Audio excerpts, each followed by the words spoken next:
Hi, everybody. Welcome to the webinar, section 2. My name is Desi Vijay. I'm a North-South Technical National Coordinator and in charge for this webinar. We welcome you all. This is the continuation of the webinar we had on Friday, session 1 of AMC 10. We are continuing with the second session for the rest of the problems. On behalf of the volunteers of North-South Math and Me and initiative and all the kids who have participated and worked hard to bring this to you, we are proud to offer this second problem solving session for AMC 10 problems. These are all aimed for kids 6th to 10th graders.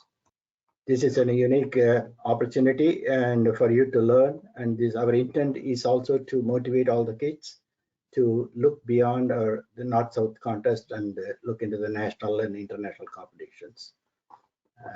We also have a special guest today, about whom they will talk about later. He's one of the unique math competitors, and he's the only one who has won the math counts twice in a row. I'm going to I'm glad to have Vivek Vellurapalli, who is diligently planned and organized both these sessions. He's a high school sophomore and has been participating in competitive math for the past 9 years. He has qualified for AME invitational competition twice, along with being an AMC 10 distinguished honor roll.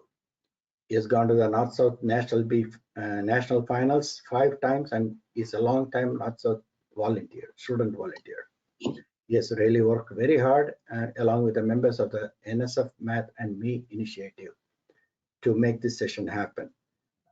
Without any further ado, let me invite Vivek to introduce his panel and the parent volunteers, and also Mrs. Aruna to talk about our special guest Luke coming later in this program. Thank you everybody for listening. Here is Vivek. Hello everyone, and welcome to the AMC 10 problem seminar, where today we will be going over questions 16 through 25.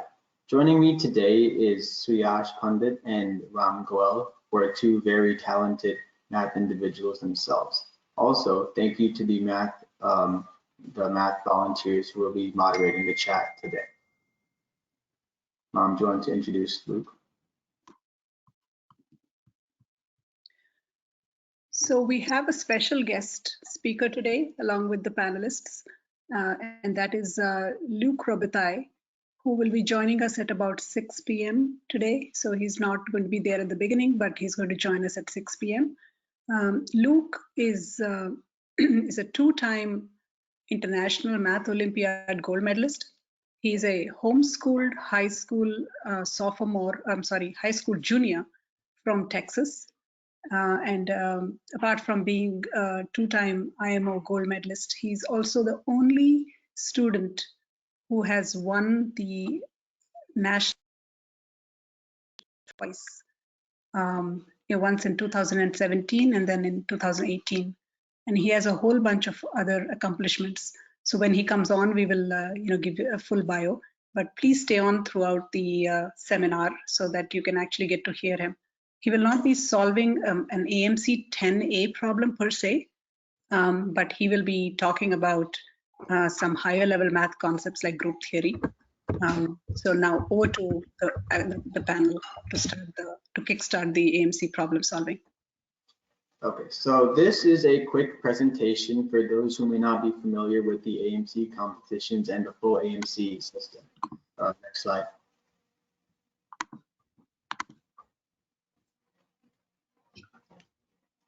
So the MAA isn't the organization that runs these contests like the AMCs and the AIME competitions. The competitions keep getting harder and harder until it gets to the United States IMO, which is the International Math Olympiad team, which is then selected. Next slide. So these competitions keep getting harder and harder, as you can see. So it starts with the AMC 10/12, and then a few selected from there will be selected for the AIME. and it keeps going on and on and on until the USA JMO to the Math Olympiad program, which is MOP, to IMO. So the AMC 10 is a 25 problem, 75-minute exam, and there are two separate tests, the AMC 10A and the AMC 10B, and students can take both in the same year. The first 10 questions are usually easier problems, and the last 15 are harder problems. And students in 10th grade and younger are eligible to take this test. Students with high scores on this test can qualify for the AIME, which is the next level of competition. There's a harder variant of the AMC 10, which is called the AMC 12, which is for 12th graders and younger with harder problems. Next slide, please. The AIME is the next level of math competition from the NAA. It's a 15-problem, 3-hour test, and students with a high combined score on the AMC 10/12 and AIME can qualify for the next level of competitions, called the USA JMO or USAMO, depending on the combination of test taking. If you want more information can be found at www.naa.org. So problem 16. In the following list of numbers, the integer n appears n times in the list, where 1 is less than or equal to n is less than or equal to 200. And you can see the list there. What is the median of the numbers in this list? So the median is the middle number. So the first step we have to do is find the number of numbers in this list. So you can use the formula where the sum of numbers 1 to n is equal to n times n plus 1 divided by 2. So let's use that first.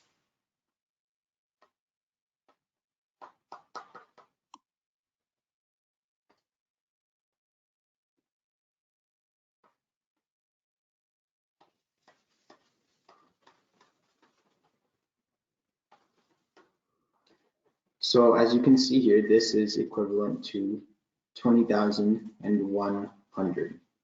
So we want to find the median. Okay, let me divide this. We want to find k, which we're denoting as the median of these numbers. So since the median is k, we know that k times k plus 1 divided by 2 is equal to 20,100, but divided by 2, since we're looking for the halfway point. So we know that k times k plus 1 is equal to 20,100.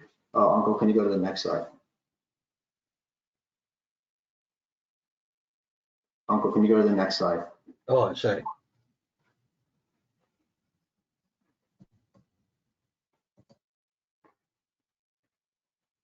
Okay, so this is just extra space for a slide.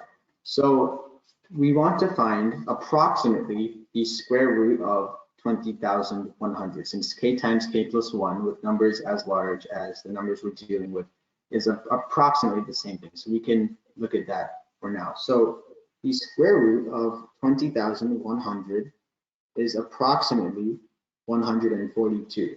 And we know this because the square root of 10,000 is about 100, and the square root of 2 is about 1.42. So the square root of 20,000 will be around this number.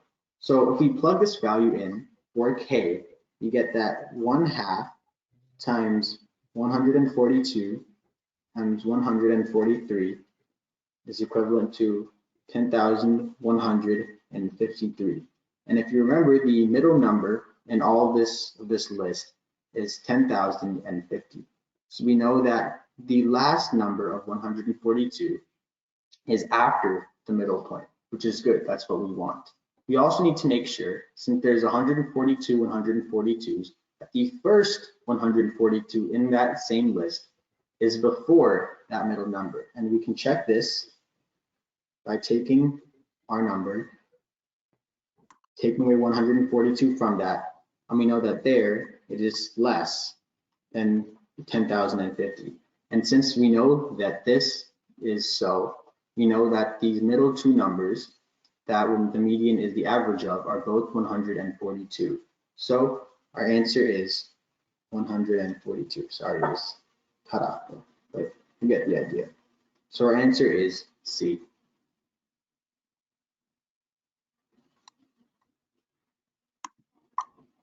So there is a question. How did you, and if you go to the previous page, how did you get 200 times 201 divided by 2?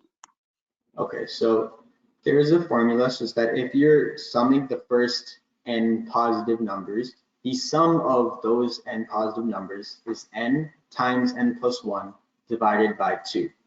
So we use that same formula here for the first 200 positive integers, and we knew that the sum of that was 200 times 200 plus 1, which was 201, divided by 2. How did you get 10,153 in the second step of this page? It's just a calculation where you multiply those numbers. I could have shown that in the work, but I decided it was just computation. So I decided to leave that part out, but that's just computation.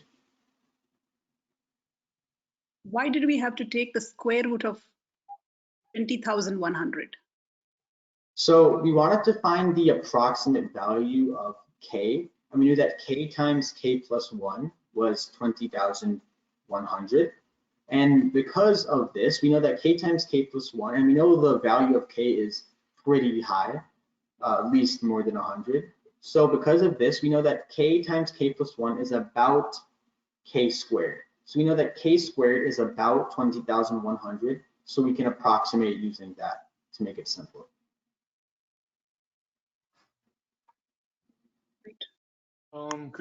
Could you explain how you could you prove to them the sum of sequences really quickly? Should take no more than like 30 seconds. So do you want me to like prove it right now? Yeah, really easy. Yeah, you know. Yeah, so a quick proof of this, I'm not going to write anything down, but if you have, say, 200 numbers and you sum the first and last number, which is 1 of 200, you get a sum of 201. And if you sum the second number and the second to last number, which is 2 and 199, you also get 201. And you can keep doing this for the entire row. So you get 201, but the number of times you get 201 is 200 divided by 2, because you get 200 divided by 2 pairs of 201. So you get 201 times 200 divided by 2, which is how you get this formula. There's many ways to derive this. I just used one of them. I'll go to the next slide.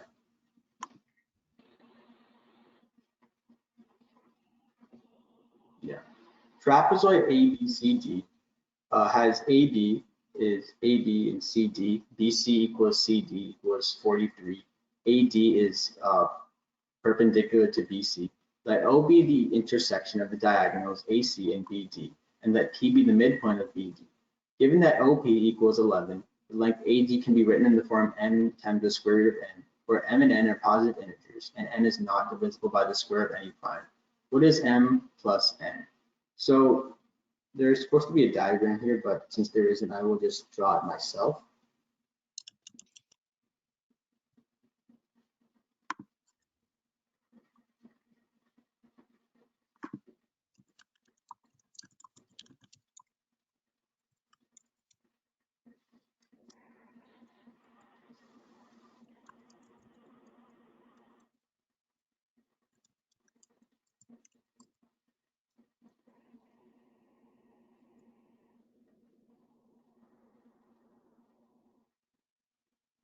Okay, so this is a rough sketch of our diagram.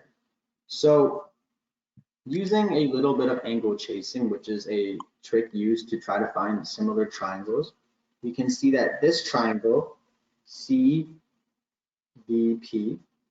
is similar to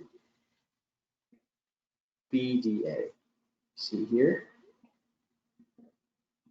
So since we know this, we can figure out some lengths. We know BD over BP is equal to 2 because BP is the halfway point. BP is the halfway point of BD.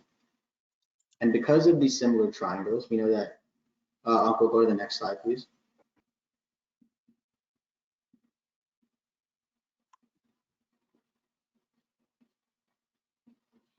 you know that AB over BC is the same ratio, and AB over 43 is the same ratio.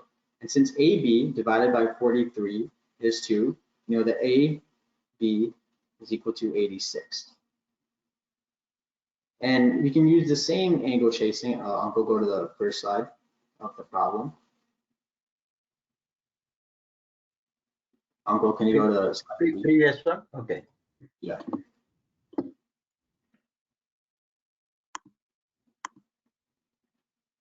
So use the same thing to figure out that ABO is a similar triangle to CDO. So now using this observation, Uncle, go to the next slide. So we know that 2 is equal to AB over CD is equal to BP over PD is equal to BD over 2 plus 11 over BD over 2 minus 11. Now, with a little bit of computation, we can figure out that BD equals 66. So using AB equals 86 and BD equals 66, all we need to do using the Pythagorean theorem. Uncle, can you go to the first slide? Next one? Yeah. Oh, yeah, you don't have extra. Can you go to the first slide? I mean. Okay. So using the Pythagorean theorem, since that's a right angle where I just drew, we know that AD squared plus BD squared is AD squared. So we know that AD squared is AB squared minus BD squared. So Uncle, can you go to the second slide? So I can't really fit this into this little box here. But we know the answer is the square root of 86 squared minus 66 squared. It will not fit, but hopefully you get the idea. And this simplifies to 4 times the square root of 190. And since we need to find, if the answer is m root n, we need to find m10. The answer is 190 plus 4. So the answer is 194.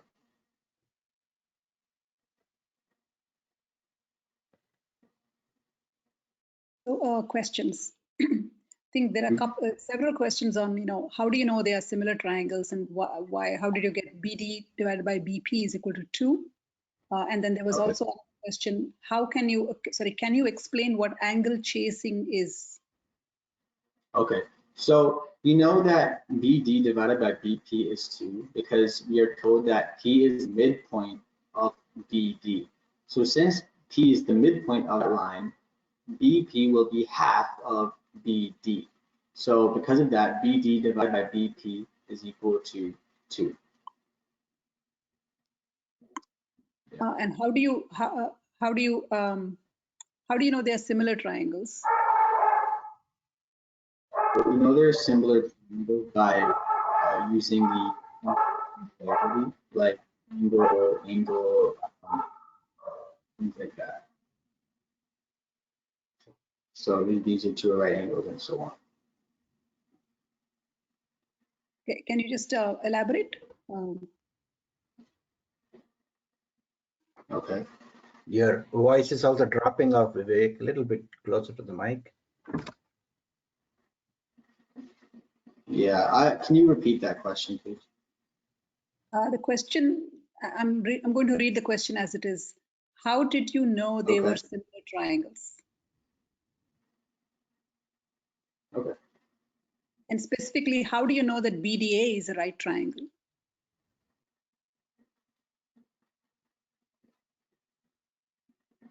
Let me look at my notes real quick. One moment.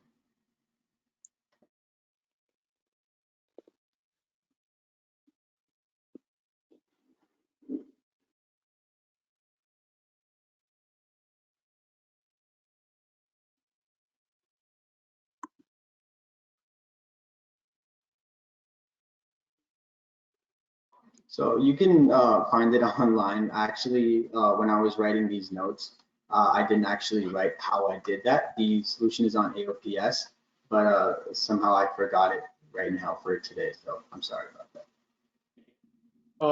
BDA is a right triangle because AD and BD are perpendicular. Yeah, it says here. Yeah.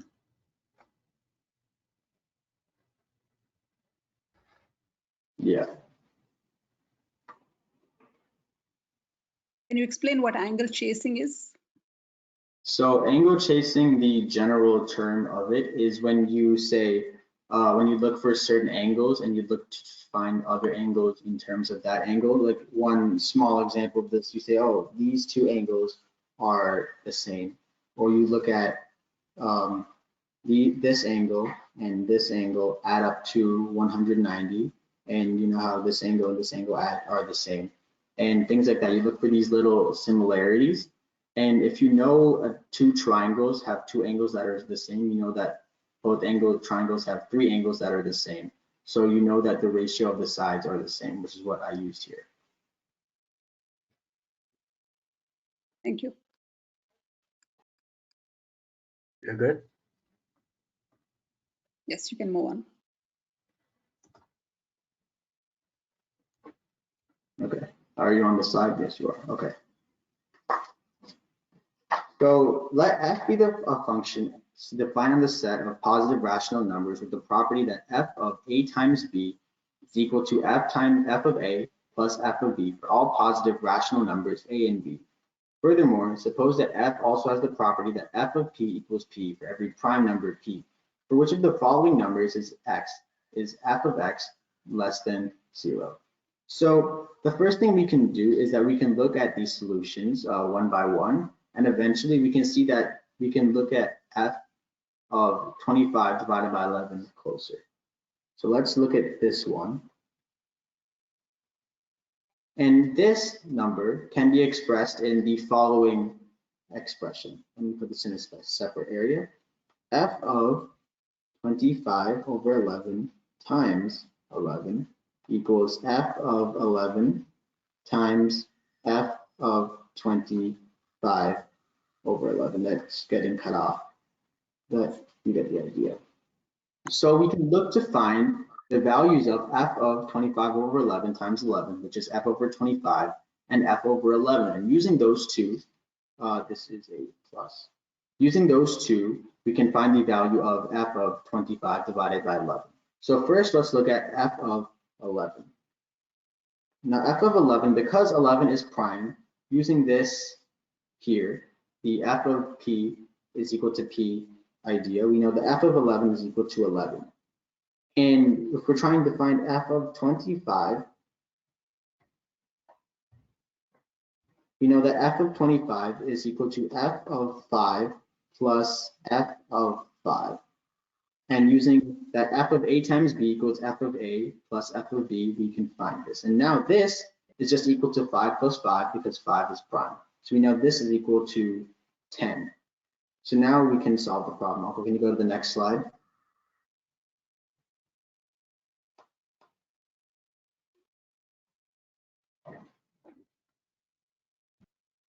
So we had this equation from earlier, and we know f of 25 is 10, f of 11 is 11. So all that leaves us with is f of 25 divided by 11. So clearly here, f of 25 divided by 11 is equal to -1. So because this is -1, f of x is less than 0 here. So that is our answer.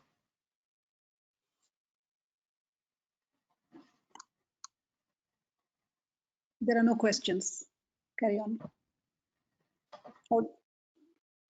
There's one question which basically says f of 25 by 11, why is it -1? But that essentially is the, I'll answer that. Continue with the next problem. Okay, so yes. Okay, so problem 19. So the area of the region bounded by the graph x squared plus y squared equals 3 absolute value of x minus y plus 3 absolute value of x plus y is m plus n pi, where m and n are integers. What is m plus n? So when you get a problem like this, one strategy might be to try graphing out a few points.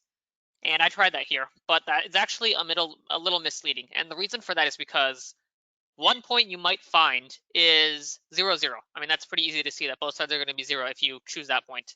So 0, 0 is going to be on this graph.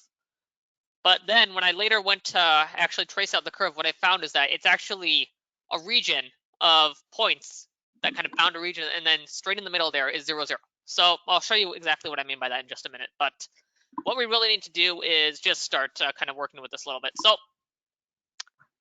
we have some cases to consider here because of the absolute value sign. Obviously, if, as you know how absolute value works, if it's positive, then absolute value of x is just x, and if it's negative, then it's negative x.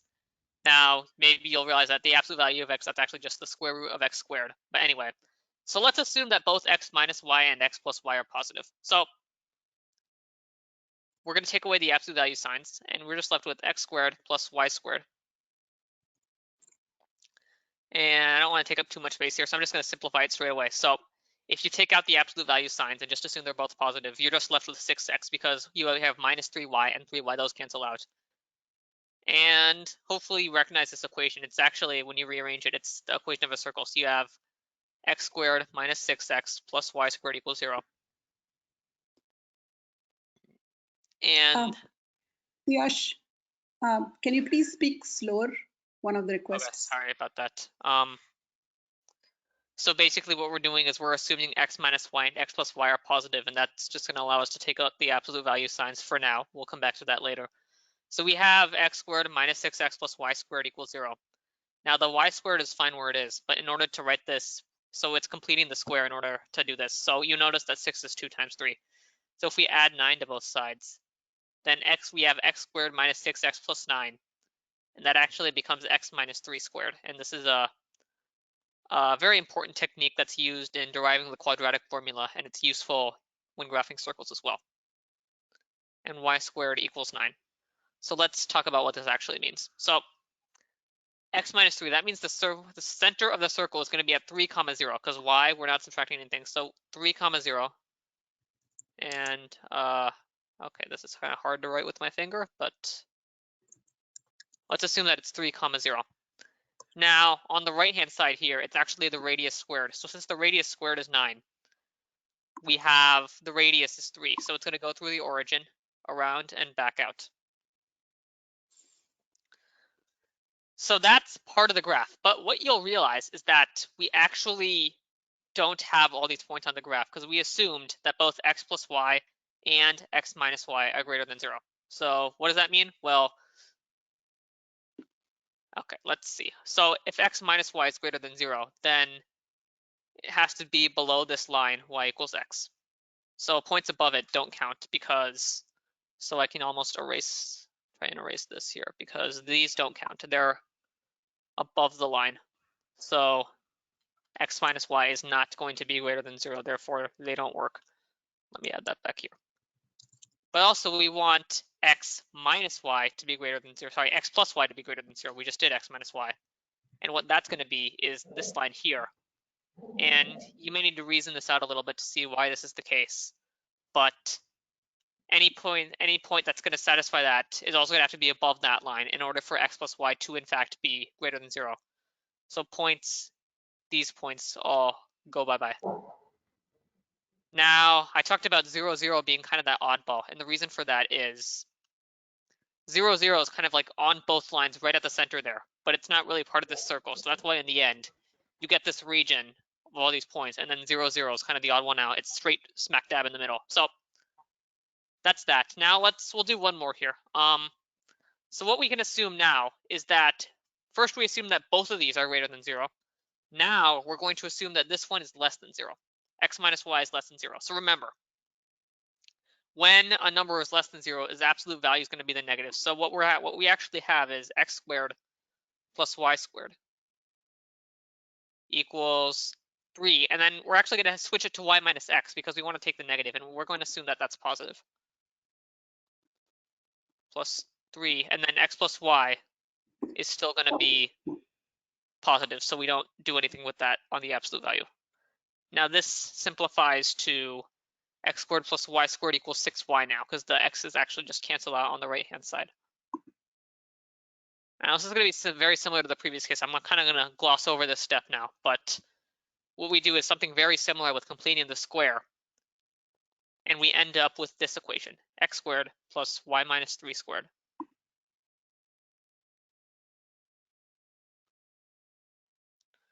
So, well, that's a circle centered at 0, 3. That's going to be right here. And it's a radius of 3. So we can kind of draw it like this. Okay, but now, again, we actually have to make sure that these constraints that we said earlier are in fact true. We want x minus y to be less than 0 and x plus y to be greater than 0. Otherwise, the absolute values won't pan out the way that we assumed. So we, again, get rid of some points. And what we're going to end up finding is that all points above these two lines get to stay. But these, everything below the line, except for, again, 0, 0, that's kind of the weird one, is going to go bye-bye because the absolute values don't actually behave the way that we expected them to. So I'm going to go to the next page now, and if you could move on as well. So now you have to do the other two cases. So first we assumed that I think x minus y is positive and x plus y is positive. Then we assumed that x minus y is negative and x plus y is positive. There are two more cases that you need to work out. If x minus y is positive, but x plus y is negative, or if x minus y and x plus y are both negative. And each of those cases, the absolute values behave a different way. And you get the equation for a different circle. And then you have to take a look at those lines and see which points actually satisfy those absolute value constraints.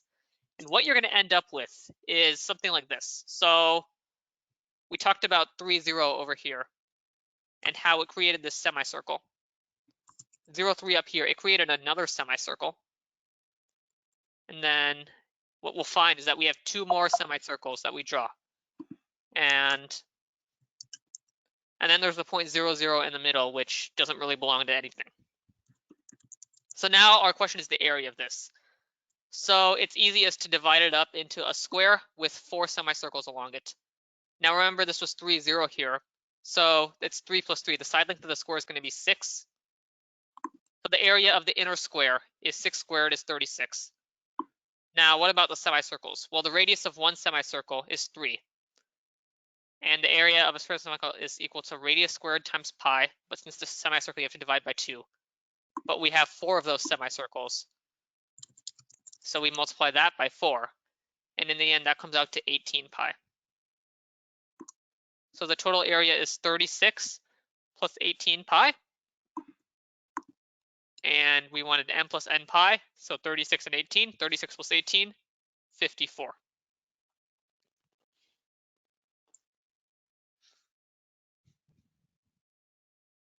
All right, any questions for this one? We were able to answer most of the questions. Carry on. Okay. All right, then I'm just going to go straight ahead to problem 20. In how many ways can the sequence 1, 2, 3, 4, 5 be rearranged so that no 3 consecutive terms are increasing and no 3 consecutive terms are decreasing? Okay, so let's take a moment to think about what this really means. So I'm going to write out one possible sequence. Okay, 5, 1, 4, 2, 3. This one does work because 5, we decrease, go to 1, increase, go to 4, decrease, go to 2, increase, go to 3. But if we just switch two of the terms, 5, 1, 2, 4, 3, this no longer works. Why? Because you'll see 1, 2, 4. That's increasing. That is not allowed. So we want to avoid that. So obviously no two terms are the same. So either at each term, we either increase or decrease. So the only acceptable, whoops, I did not mean to do that. So we can either say I if it increases or D if it decreases. So we need to go ID, or DI. And if we have 2 I's in a row or 2 D's in a row, then that means you have 3 consecutive terms increasing or decreasing. That's forbidden. So it turns out, unfortunately, there isn't really a better way to count these rather than just some brute force method. So what you'll notice is that these two cases, they should entail the same number of possibilities. You can kind of imagine that symmetry argument. So we really just need to study one of these, figure out how many possibilities it gives, and then double whatever number we get. So let's assume that we're doing increasing, decreasing, increasing, decreasing. So I'm actually just going to go to the next slide because I don't want to have to break this up. So now it's just casework. If we want to go increase, decrease, increase, decrease, then obviously we can't start with the 5 because otherwise we can't increase to anything. That's the maximum. So let's assume we start with a 4. Well, then if we want to increase, we have to go to 5. There's no choice there. And now we're going to decrease. So we could go to a 1. And now we want an increase and then a decrease. So we could go to 2, but that would force us to end with a 3, which isn't allowed. So we have to do 3 and then 2. Now we could also do 4, 5, 2. And then we'd have to increase to 3 and go back to 1. Okay, so far so good. Now 4, 5, 3, well, the problem is you can't increase after 3. 4 and 5 are already taken, so that's not going to work. So those are all the cases where we start with 4. Now suppose we started with 3. Now we want to increase, that we could either go to 4 or 5. Let's assume we go to 4. Now we have to decrease. We could go to 2 or 1. Let's assume we go to 2. Then we have to increase to 5 and back to 1. We could have also done 3, 4, 1, 5, 2. And those, of course, we could have also gone 3, 5. That's going to give 2 more possibilities. So we go 1, 2, 4. Sorry, 1, 4, 2. Let me just erase that. Sorry.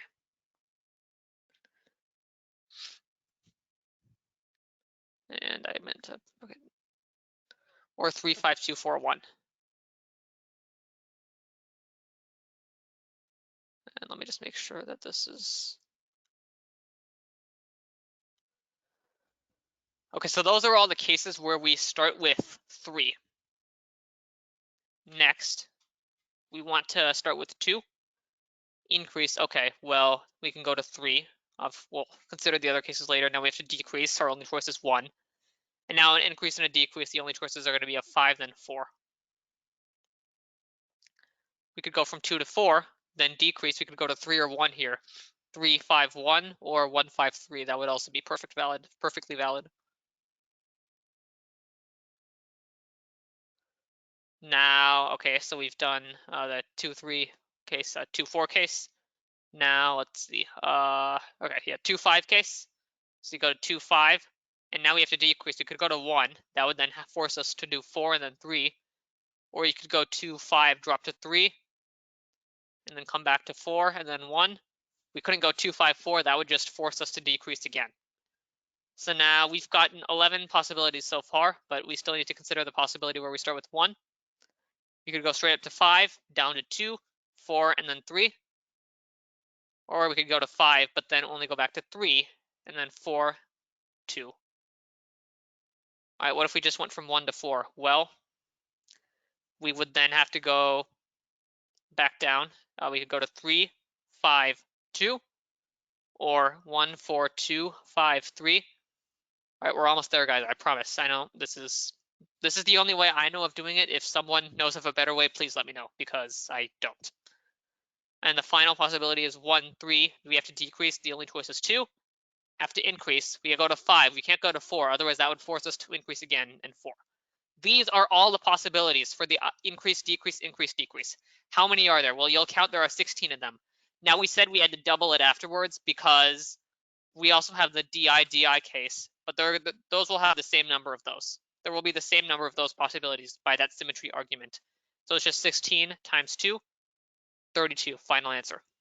Okay, any questions about that? Yes. So very good question. Is there a way you can do this problem without casework? Not that I know of. If someone knows, please speak up, but I don't.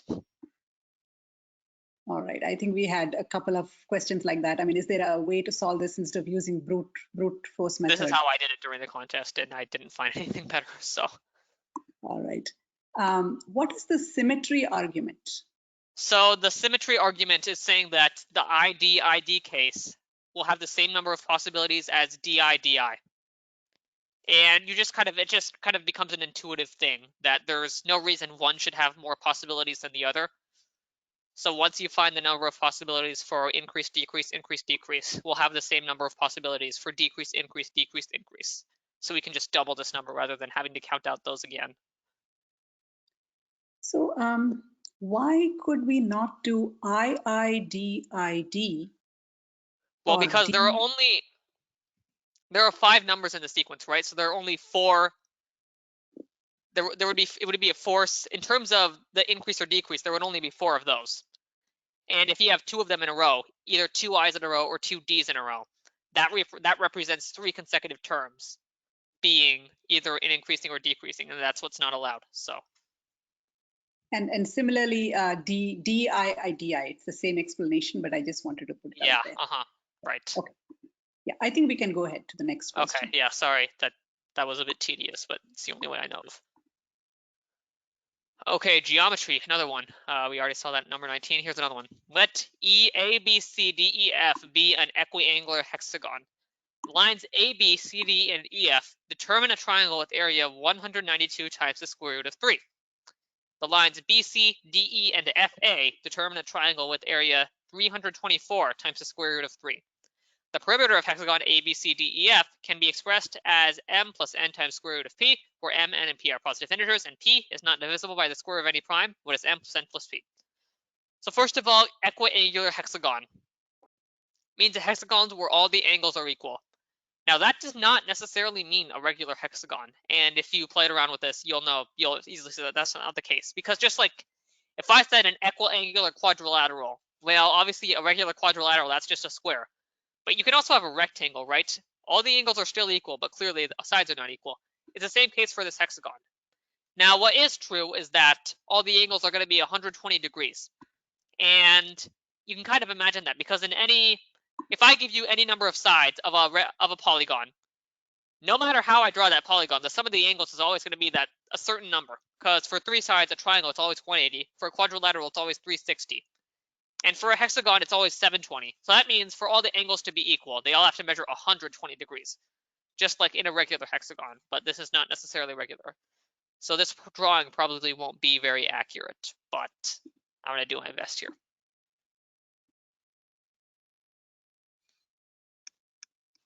Okay, this is going to be far from accurate, but I'm not really too concerned about that.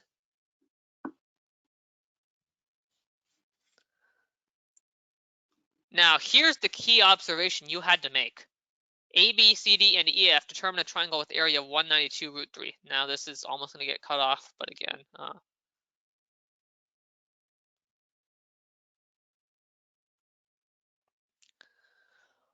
all these angles, so let's just call this, these points out here, X, Y, and Z. Remember, all the angles in the hexagon are 120 degrees. So this angle, so FAB, for example, is 120 degrees, so it's an angle of the hexagon. So FAX, since XAB is a straight line, it's going to be 60 degrees. XFA, similarly, because AFE is 120 is also 60. And all these exterior angles are 60. And what that means is that these triangles are actually equilateral triangles. And if you think about it, since this angle is also going to be 60, because these other two are 60, third one's also 60. This one is also 60. So is this one. That actually means this entire triangle is equilateral. That was the key observation you had to make. So it might take yourself some time to confirm indeed true, but because of the angle of 2 degrees, it must be equilateral indeed. So let's take a look here. So now the area of that triangle is 192 root 3. So one important identity that you should know is that the area of an equilateral triangle with side length s is s squared times the square root of 3 over 4. And that's going to be 192 times the square root of 3. And now we can easily solve for s, right? This root 3's can cancel. And what you're going to be left with is s equals square root of 4 times 192. And if you simplify that, let's see what you get. I think you get 16 root 3. Yeah, 768. So that's the side length of that triangle. So this whole thing here is 16 root 3. All right, we'll revisit that in just a moment. Now, we also want to extend BC, DE, and FA. And we can use a similar reason to show that this is also an equilateral triangle. And like I said, this is not to scale. But now this angle, this equilateral triangle has an area of 324 square root 3. And if you use the same formula, you find that this one is going to have a side length of 36. Okay, we want the perimeter of the hexagon. How do we find that? Well, this took me a while during the contest to figure out, but you'll notice if we add up the perimeters of the 3 equilateral triangles, what we're going to get is triple the perimeter of the hexagon. Why? Because notice all these lengths, this and this and this are all equal. Only one of them is actually the side of the hexagon. So we're counting it 3 times if we were to add up all this. Same with this one and all the other ones. Kind of each side length is counted 3 times. And if we add up the perimeters of the equilateral triangles, we're going to end up with triple the area of the perimeter of the hexagon, sorry. Again, it might take yourself some time to convince yourself of this. So now this is pretty easy to do because we know the side length of each equilateral triangle. So one of them is 16 root 3. To get the perimeter of that triangle, we multiply it by 3. The other one is 36, and we multiply that by 3 to get the perimeter of that triangle. But then, of course, we want to take 1/3 of that to get the perimeter of just the hexagon. And it's very nice because that just cancels out these 3's. And you're just left with 16 root 3 plus 36. Or 36 plus 16 root 3. So you add those up, it's 55.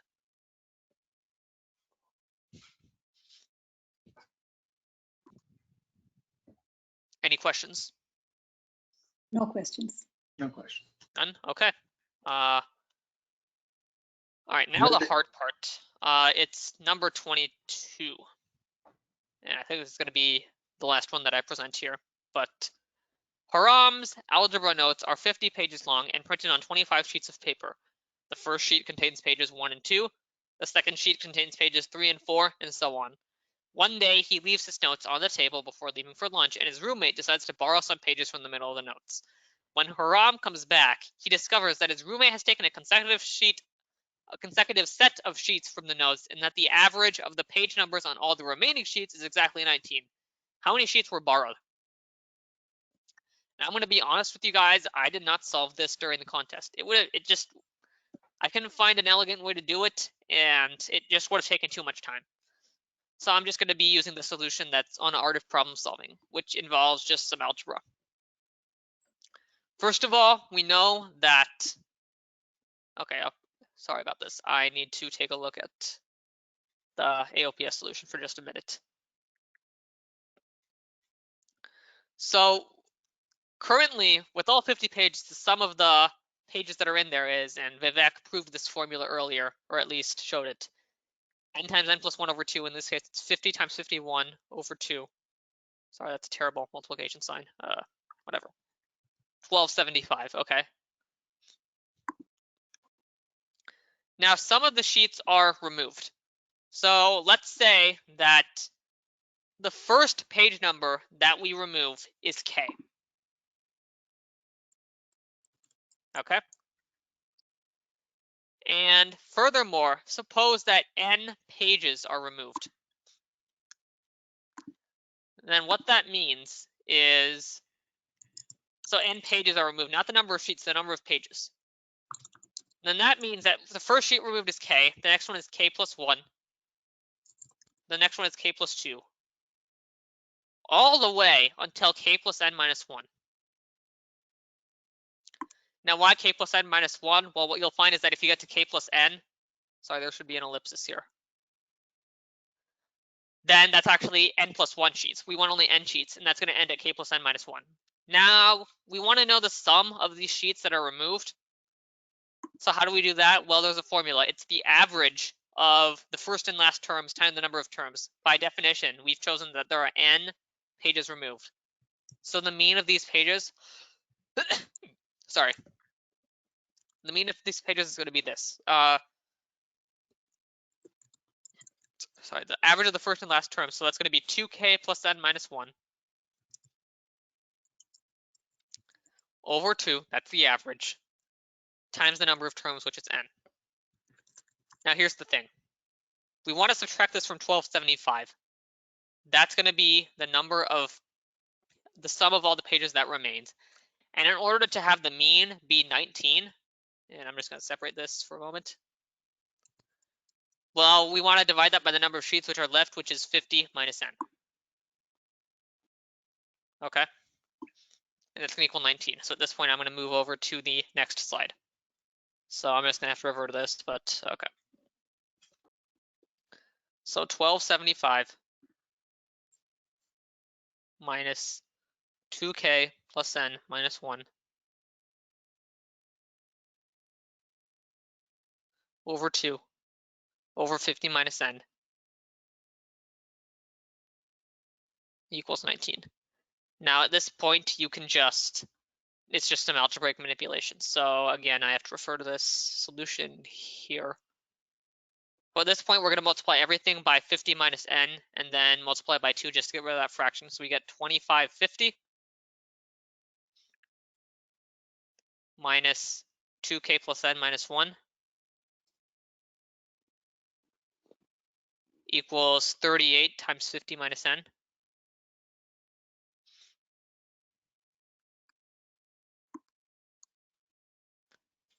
And okay, let's sorry. Whoa.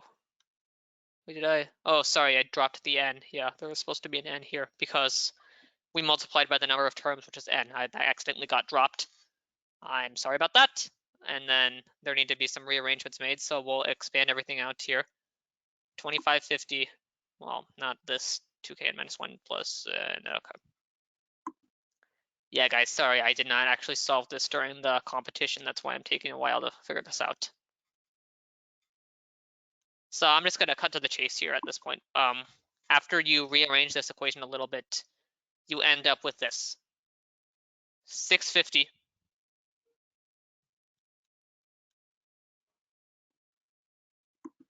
equals 2k plus n minus 39 times n. And it shouldn't be too hard to get from there to here. Now here's the key thing to realize. A, n must be a divisor of 650. N has to be even because there are an even number of sheets that were removed. And k also has to be even. Actually, k has to be odd because k is the first sheet that was removed. And since the sheets are like numbered, front odd, back even, that k first sheet has to be odd. Now, there aren't that many divisors of 650, and even fewer when you realize that that n has to be less than 50 and even. I think the only ones you have to try are 50, 26, and then some smaller ones, I think 2, 10, and are there any others? No, that's all. So yeah, you only have to try the n less than 50. And then based on that, you can figure out what k is. So for each of these, you get a particular value of k. You get, for n equals 2, you get k equals 181. For 10, you get 47.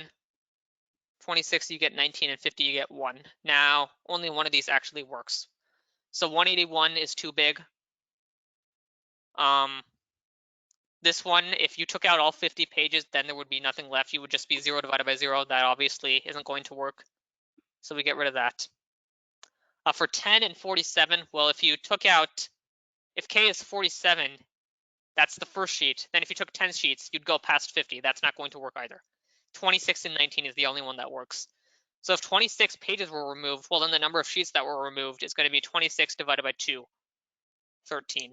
The answer is B.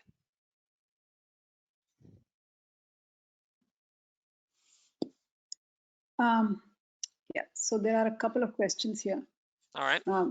Where did you get the 1275 from? So I guess you have to go back to the earlier page. 1275, that's just 1 plus 2 plus 3 all the way to 50. and we have the formula to figure that out. And then how did you get 51 in 50 times 52? Where was that? Sorry. So the formula for getting the sum of the first n positive integers is n times n plus 1 over 2. So 50 times 51 over 2, that's equal to 1275. You can check that. Yeah. Yeah, I'll put it here. What is an eclipse? Did you use the word eclipse anywhere? I don't recall, but I don't think I did. I'm trying to figure out, did I use a similar word or? He said ellipse. Ellipse is just 3 dots. ellipse, yeah. Ellipsis, that's just the other 3 dots representing that some stuff in the middle. Yeah. The audience member meant. All right. Okay. It's really important to understand this problem because of multiple real world applications. Interesting. Okay. All right. That's about it, actually. So we can move to the next. All right. So I think we have Ram presenting the last few, so I'll pass it on to him. Yeah, hi. Okay, hi guys. Hi everybody. My name is Ram, and I'm going to be presenting the last 3 problems. I've sent Hari, I think, the Jamboard link which I have made. So if you could load that, that would be appreciated. Is it in the chat? I can send it in the chat. Put it in the chat. All right.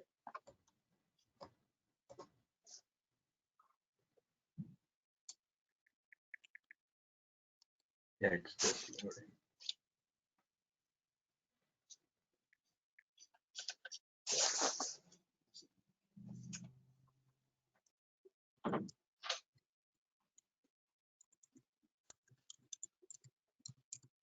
All right. Can everybody see that?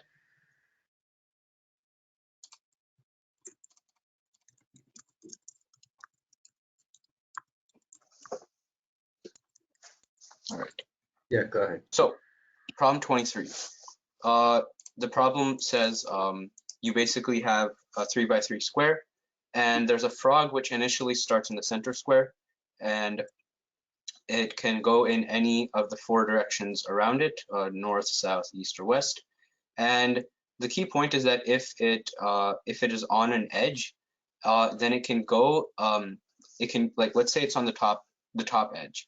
Then it can go north again, and then it'll wrap around to the bottom. So you can think about it as sort of wrapping around on any edge. And the question is, what is the probability? And it goes in any of the 4 directions randomly. And the probability is, so the question is, what is the probability that the frog reaches a corner square on one of its first 4 hops? All right. So I hope the question makes sense. The key point is that it wraps around, and we want to find the probability that the frog reaches a corner square, so one of the 4 corners, in one of its first 4 hops. So what we're going to do is complementary count. We're actually going to find the probability that in the first 4 steps, no corner is hit. All right. So we first start at the center, and first the frog can go left with probability 1/4. So it can go in any of these 4 directions. Write that. So it can go either here, here, here, or here. And what we're going to do is just assume without loss of generality that it goes left, and then we can multiply our final answer. Well, maybe not, but basically the point is that we can just assume it goes left, because obviously its first step, it's symmetric regardless which direction it goes. So let's say, so the first step is going to be that it goes from there to there. And so from the left, the frog either goes left again, in which case it wraps around to the right edge, and so basically what we're computing is the probability that it never hits a corner. So from the blue square, it can't go up or down, because then it would hit a corner. So it has to go either back to the center or wrap around to the rightmost. All right, so let's split into cases. So case 1, I'll just say X goes back to the center All right. So if it goes back to the center, there's a 1/4 probability of this case.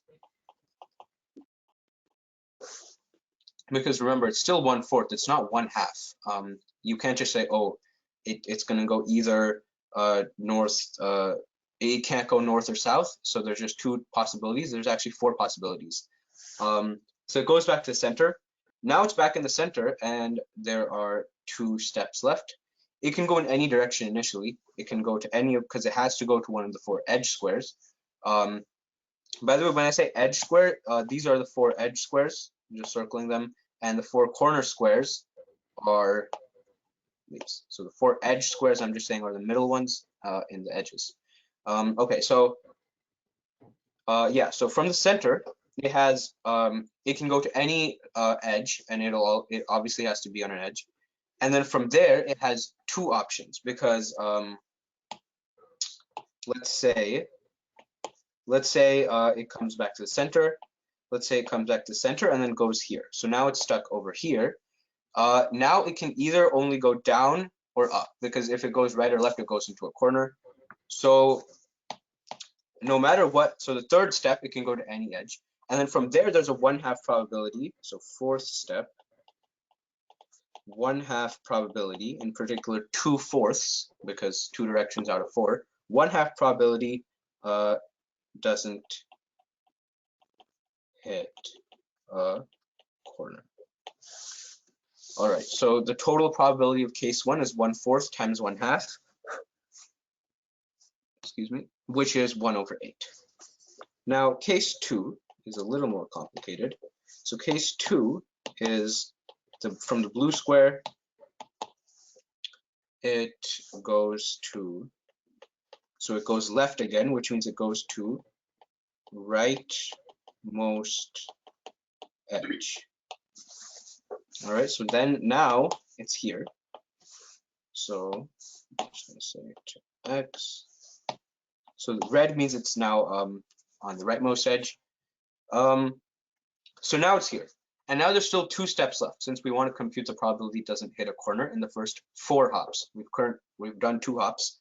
So now we actually have to split into subcases. From the red square, you can either go back to the center, or it can go to the blue square.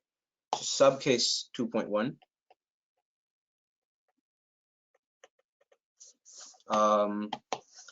From X, it goes to the center. So I'm just using this notation since we've marked out colors. So then it goes back to the center, 1/4 chance of this case. And from there, now we have exactly 1 hop to go. And now it doesn't matter where it goes. There's any move works, which means that there is 1 probability, 1 probability equal to 1 doesn't hit corner. And subcase, so that covers all 4 hops. Subcase 2.2 is that from the rightmost edge. Remember, it could either go back to the center, or it could go to the blue square by wrapping around.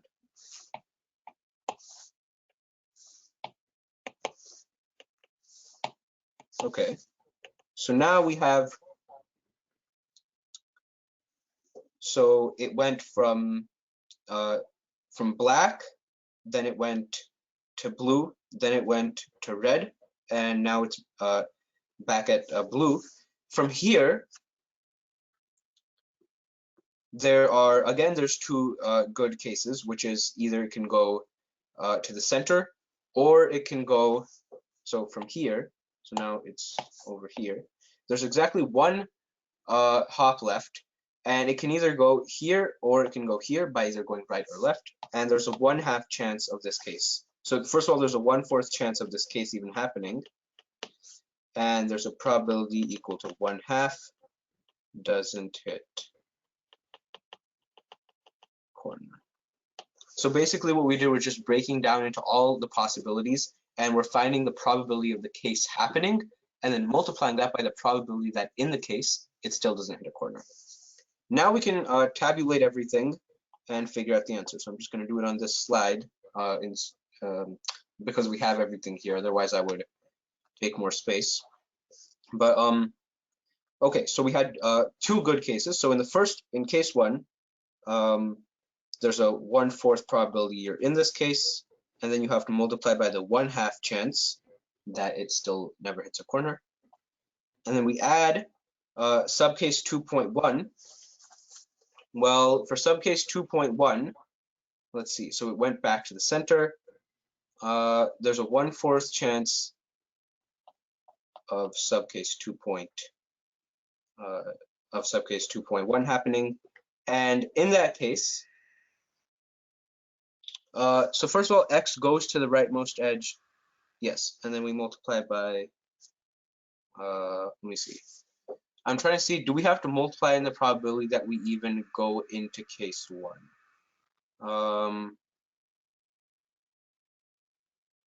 Yeah.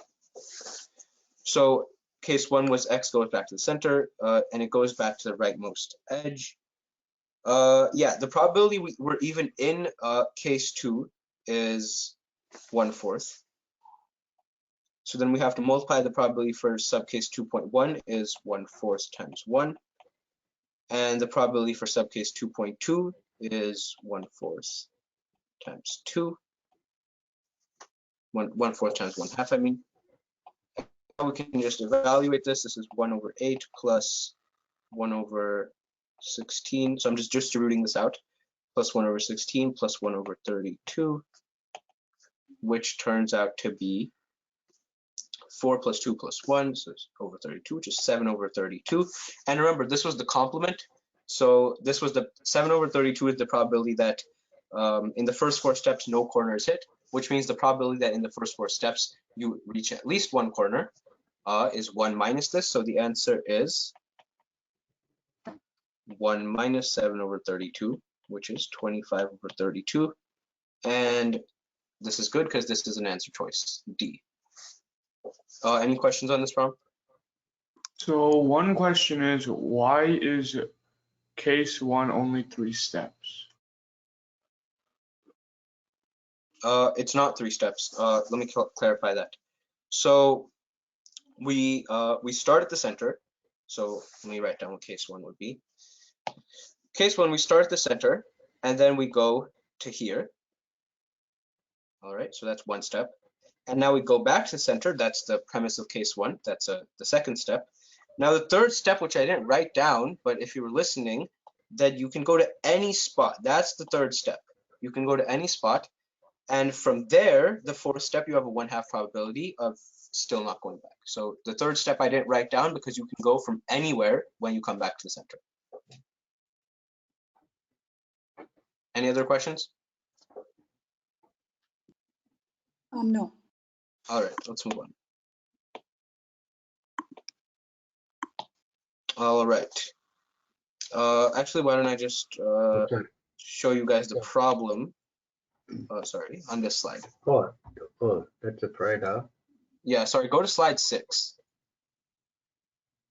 6? Slide Okay. 6. Yeah, Okay. because that has the problem without what I already wrote.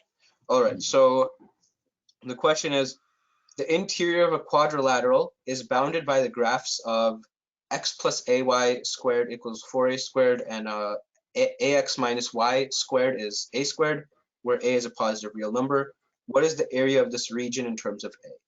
So this is a pretty common kind of problem. You have multiple kinds of graphs, and you want to find the area bounded by them. So go back to slide 4, please.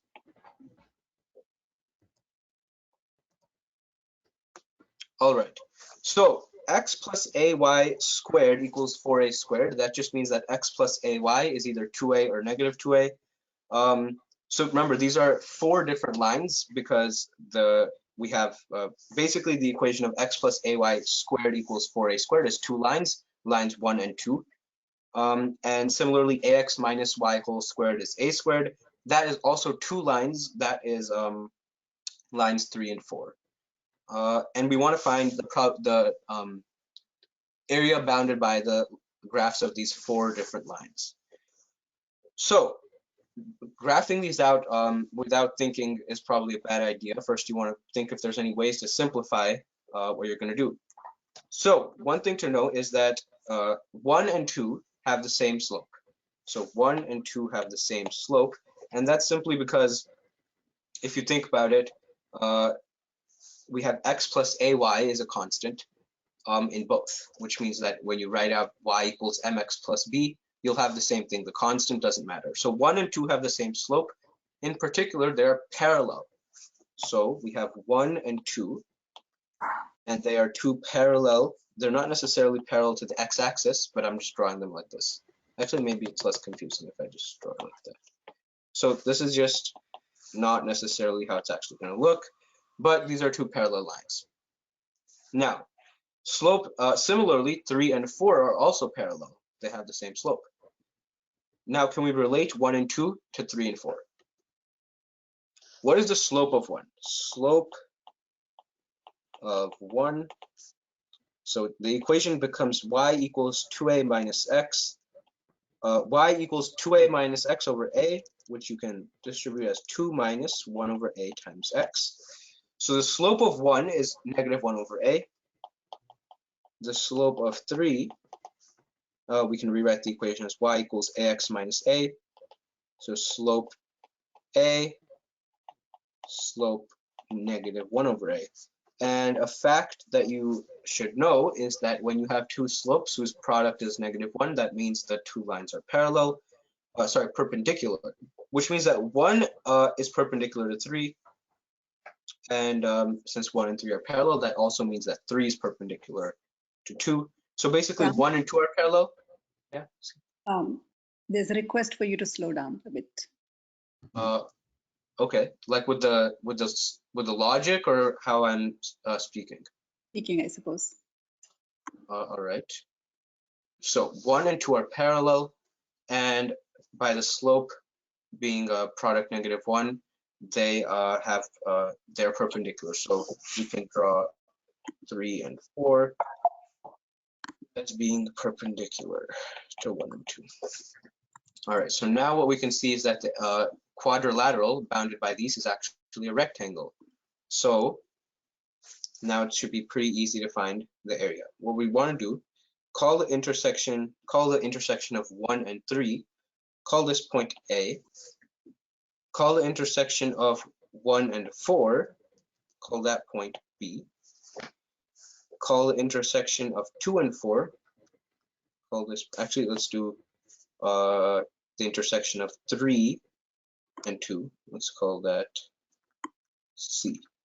So the area is going to be simply the length of AB times the length of AC. So the question is equivalent to finding the intersection of 1 and 3, intersection of 1 and 4, intersection of 2 and 4, of 2 and 3, which you can easily do just by solving linear equations, and then use the distance formula to find them. Do we want to go through all that algebra? Because from here, the actual logic of the problem is done. Computing A, B, C is just easy coordinates. And computing the distances, you just use the distance formula. Do people want to go through that, or should we move on?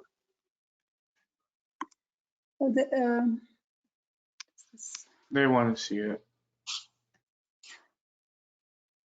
Yeah, we just got feedback from only one person which says yes. I don't know what that means, but maybe you can just All right. very quickly, very quickly, just take people through that. All right. Yeah, that's cool. That's cool. Real quick. Sure. So let's see how to compute. So let's write these on the next slide. So remember, 1 is x plus 8y is 2a. 2. Can you go to the next slide, please? Sorry. 3 is ax minus y is a. And remember, we want to find that, and remember, since we have that AB, could you go back to slide 4? So since it's a rectangle, the answer is the distance AB times the distance AC. So we just want to find the distance between AB and AC. Next slide, please. So A is the intersection of 1 and 3. A equals 1. This symbol that I've written, this backwards U kind of thing, just means the intersection. And B is the intersection of 1 and 4. Let me write down the equation for 4. It's ax minus y equals negative a. And C is 2 and 3. Okay, so what I'm going to do, and the answer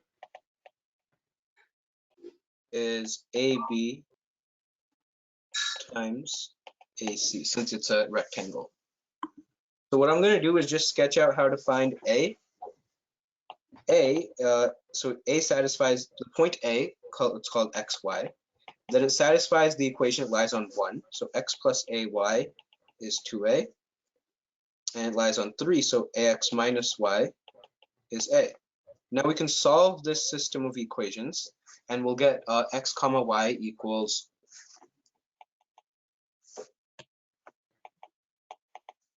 something, some expression in terms of a.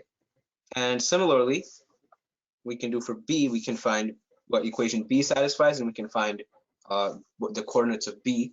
And then the distance formula, I'll just sketch out what the distance formula is. The distance between x1 and y1 and x2 and y2, the distance between them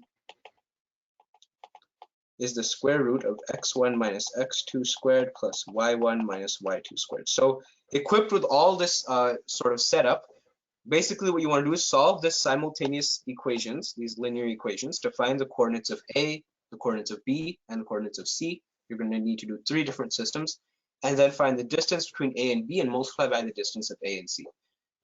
It's just algebra at this point, so I think it might not be useful to go through all the every single step. But from here, if you're on the test, you've reduced it to this point. You should know that the problem is basically done. There's no new ideas needed, is what I'm trying to say. So from here, you should basically understand that you just have to work through the algebra, which I'm not sure I'm going to do right here. But I've explained sort of what you'd need to do. Any questions? No, I think we are good. We can move on to the last question. All right. And to simplify it for question 24, once you've written down those equations, you can even plug in values of A.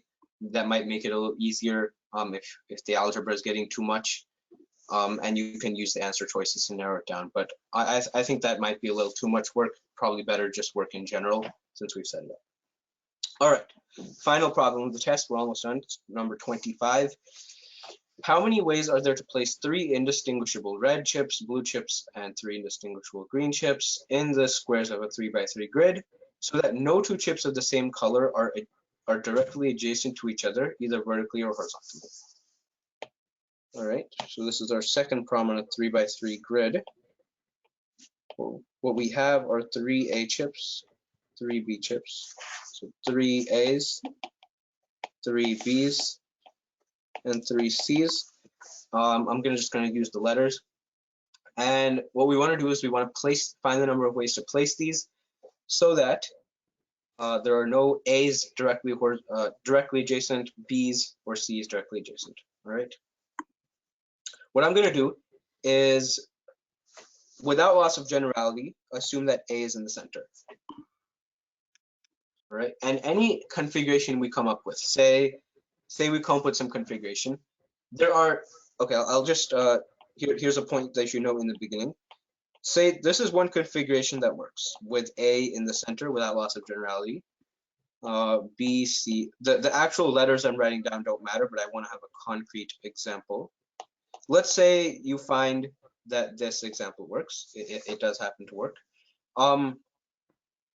There are 6 possibilities from this, once you reduce it to this case, after we, without loss of generality, assume that A is in the center, because we can say A B and C is a permutation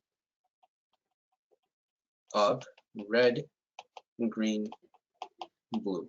What this means is that any if A is red, B is green, or C is and C is blue, then we can put the red, blues, and greens in this. Similarly, we can say, what if A is green, B is red, and C is blue? So a different permutation. Then that this same grid gives you another possibility. So for each of the 3 factorial, for each of the 3 factorial equals 6 permutations, there is one grid that works. I'm not actually going to write all that down. That's just confusing. Anyway, so the point is that at the end, we have to multiply by 6 because after we assume this setup, whatever grids we find, there are 6 ways to actually assign A, B, and C to red, blue, and green. So that's an important point to note in the beginning. All right, so now we are assuming that the middle one is an A. So from here,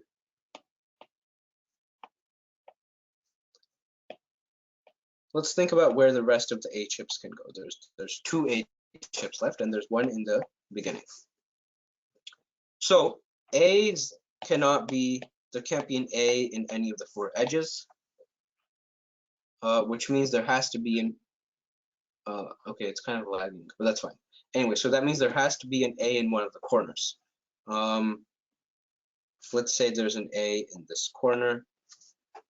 Then now there's 2 cases. Either you can have an A here or an A here. So either, it's a different color. You can either have an A here, here, or here. Basically, the 3 sort of cases are, let's go to the next page.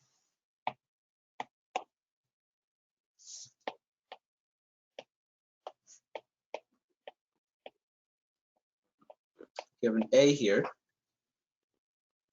We can either have them all in a diagonal, so this would be something like that, or they can be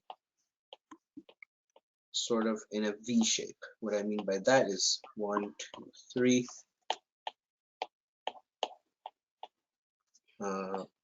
They can also be rotated.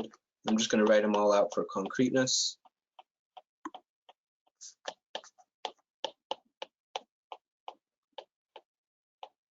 All right, so these are basically the 3 cases, or the 2 different cases of how the A's can be placed. Again, this is because once you've placed an A, say in the corner, then there are 3 spots for where the 3rd A can go, and basically we can consolidate these into 2 different types of cases.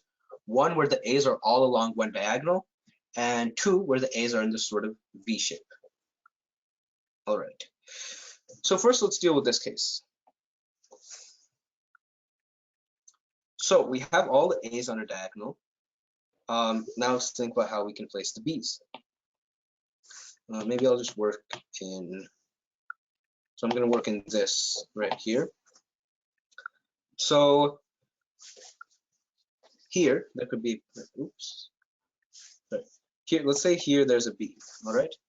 Now there cannot be a B, this is sort of the, actually let's think about what goes in the corner. Let's say there's a B over here. Then there cannot be a B here or here, because then it would be adjacent, which means the other 2 B's have to appear in this somehow.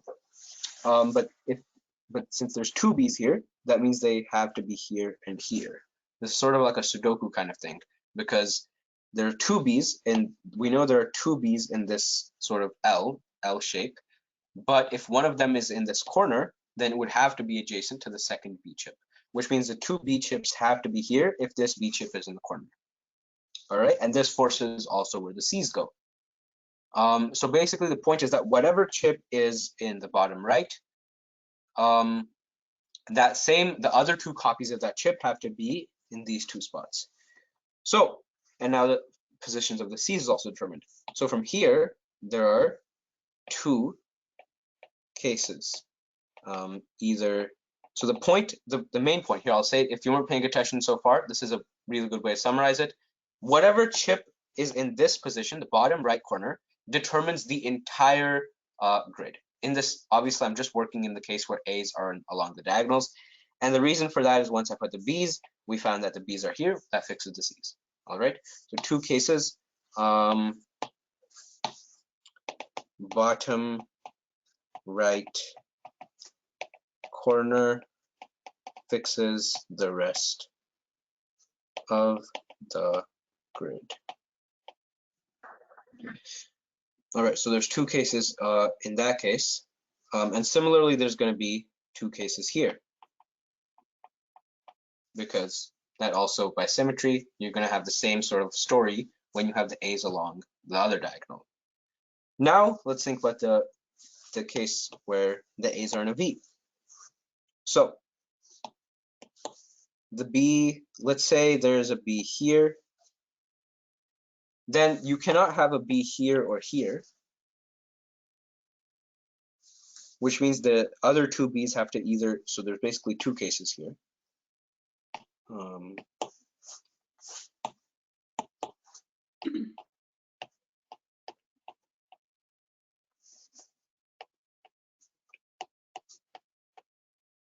Wait, let me think.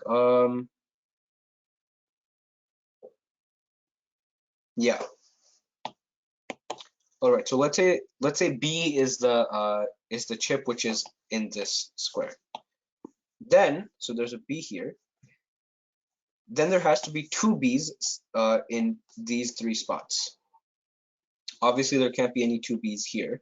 And in fact, the claim is that so the B's have to be in these three spots. Any way you place those two B's in these three spots works. And that's easy to see if you put the B here and here. Actually, that will not work. If you put the B here and here, so let's say you have the B here and here, then the two C's would have to be here and here, which are adjacent, which means that in fact we have to have the two B's being here along the side of the A's. If we have any B up here, then that forces two C's to be adjacent, which is bad. And from here, all right, and yeah, from here, the position of the C's is also fixed because the A's and B's are put. So that's one case. Obviously, this also holds in any of the cases where the sort of V of A's is rotated. So here, let me just write out the final example. What we have is A, B, and C. All right, and obviously what we can also do is change this B here to a C. So basically the point is that, again, as before, whatever chip is in here fixes the entire grid. So in conclusion, this case has two cases. If there's the B on the bottom edge, then that fixes it. If there's a C in the bottom edge, that also fixes it. All right. Now, what we have to think is, how can we can we also can we also do this in the other three cases? So actually, what I said in the beginning about multiplying by 6 at the end, it's actually possible that logic is invalid. The reason for that is that, say in the other three cases we're doing here, this this sort of case appears in a rotated way, or where the A's, B's, and C's appear in a different order, but in the same sort of pattern. Then we would be overcounting if we multiplied the final answer by 6. So what we're actually going to do is just forget about that and just work out in all these cases what happens. So what you're going to want to notice here is that in this case, so first let me make a divider between this by the way, this problem 25 is definitely the hardest problem of the test. Maybe some in 20 to 22 are harder. So if you're kind of losing track, then that's fine. Maybe revisit this problem when you're more comfortable with counting, but I'll just go through it in a way that might not make perfect sense. And if you do understand it, then that's great. So in the first case, when we had this sort of thing, we can, since we're now not multiplying for symmetry or anything, this A's along the diagonal can be anything, so we have to multiply all these cases by 3. So multiply this case by 3, because along the diagonal could have been anything. And what we have here, again, are 2 cases. Now let's go back to here. From here, there are 2 cases, which are fixed by what we put for B here.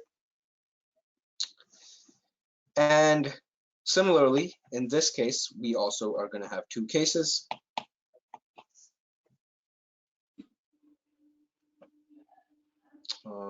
Let me think.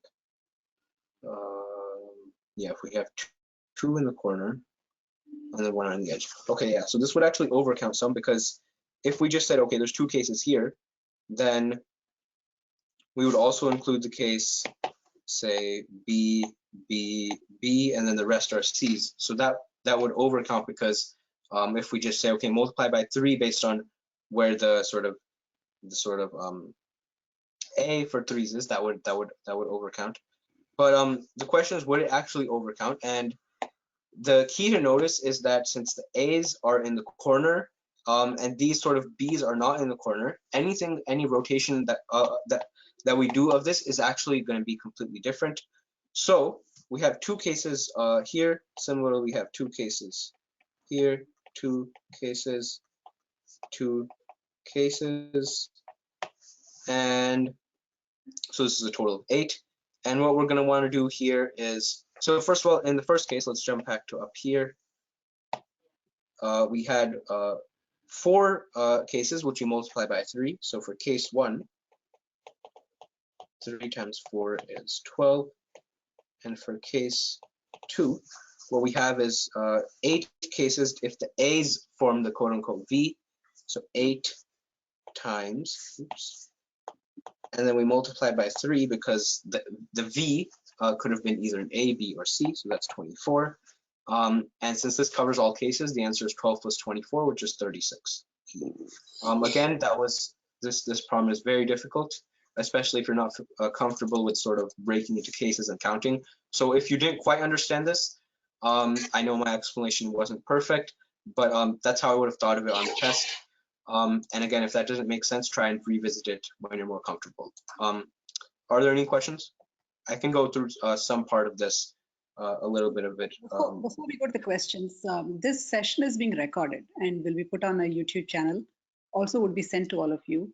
So if you have to go over, Ram's explanation of this question again, you can do so at your leisure. Yeah, my explanation, I'll just admit it. It was a little confusing. I was sort of going back and forth quite a bit to sort of see if there was overcounting or not. But yeah, just maybe try and revisit it if you're more comfortable counting. This is number 25 on the AMC 10, so it is very hard. Don't feel discouraged if what I said didn't make sense. But if not, I think we will be done with. There are a couple of questions. Oh, okay. All right. One question is, why are you multiplying by 3? So the cases.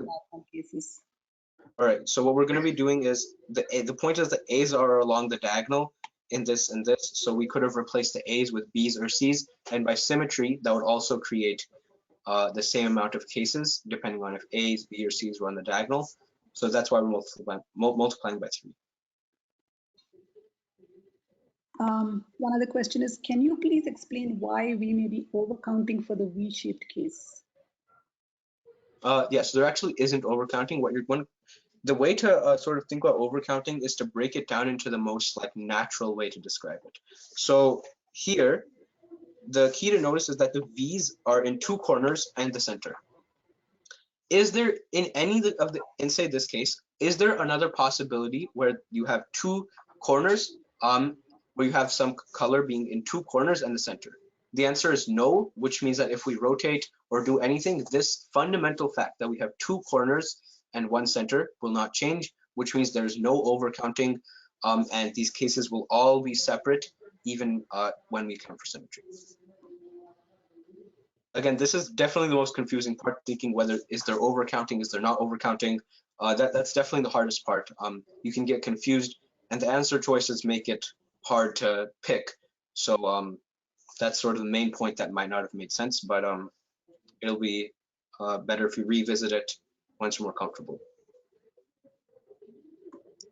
Thank you, Ram. All right, thank you so much. I think, yeah. Go ahead. No, I didn't have anything to say. So at this point, I would call on Vivek to introduce our guest speaker, Luke Robitaille. Hi, so now I'd like to introduce our special guest speaker, Luke Robitaille. Here's a quick I cannot see you. Yeah. okay. Can you turn on Luke's camera also and the microphone? Okay. Okay. It doesn't seem to be turning on, so now it is. Okay.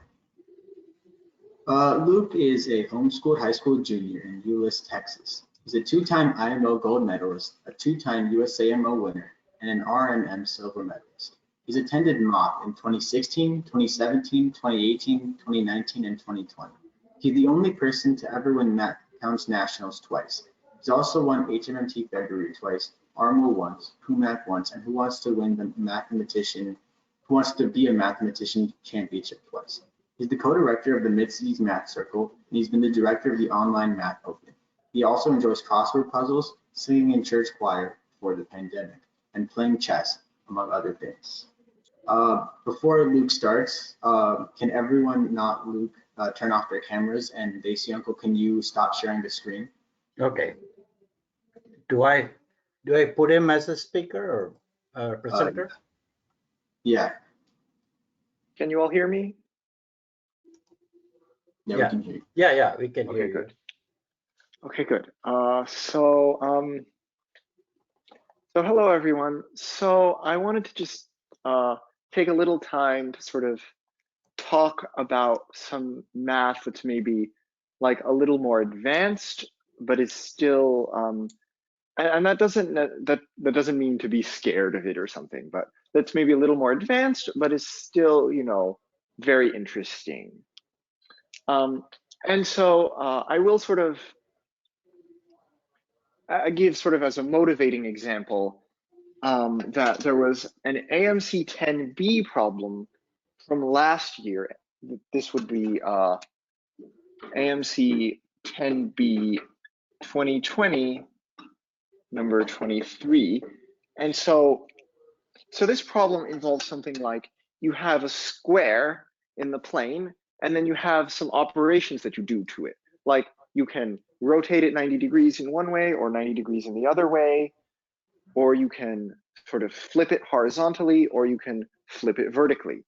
And then it asked some question that made it some combinatorics problem, like how many sequences of 20 moves can you make to get back to the original position? But like for our purposes today, this problem per se is not like that important so much as it is this idea of sort of a group that is sort of related to this problem, which is that, like, if you think about when you have, basically this problem is about symmetry, because when you have some object that is symmetric in some way, you can do some stuff to it to like, and you sort of take it back to itself. You know, like if I take a square and I reflect it over the axis, over a horizontal line, I get the same square. And so, and then you have this idea that, you know, you can do one thing after another. And so then the point, the idea is that we sort of don't even think about, for a moment, don't even think about the square. It's that we want to consider as a set of interesting things just like the collection of all the things you can do to the square. And that in itself is an interesting object. And so that's a little bit abstract. And so this whole field of math is called, you know, abstract algebra. And so, like in this example, there are sort of 8 things you can do to a square to take it back to itself.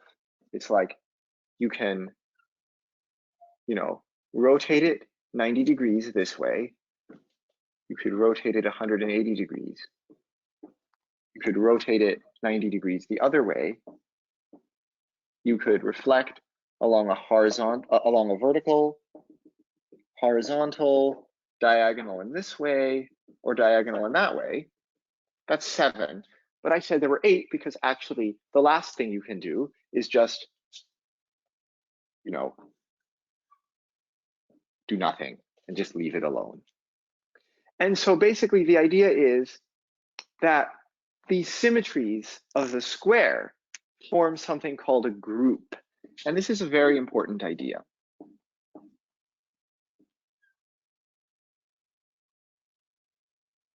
Basically, in a sense, whenever you have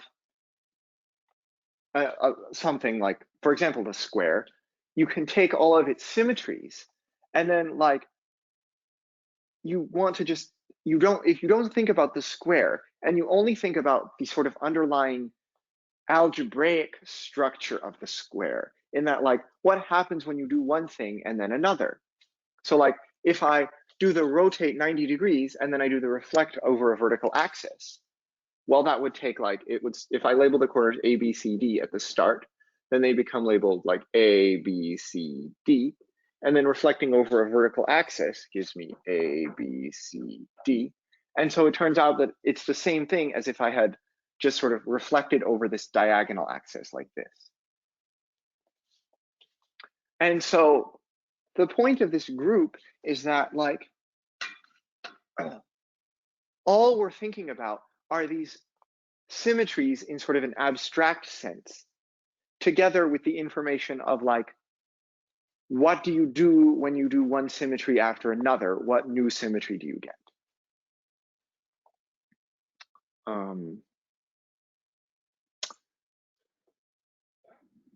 So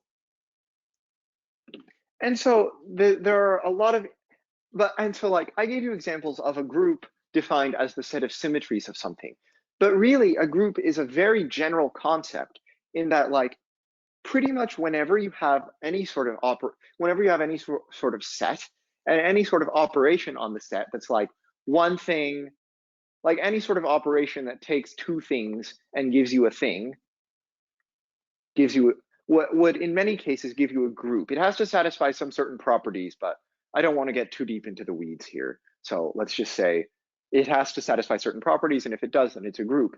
And you know, a lot of nice things are groups. You know, so another example of a group that doesn't seem like it's, you know, any sort of set of symmetries of anything would just be the set of all integers under, and where the operation is, if you want to combine 2 integers x and y, you just add them. And this will be the sort of thing that we want to think of as a group.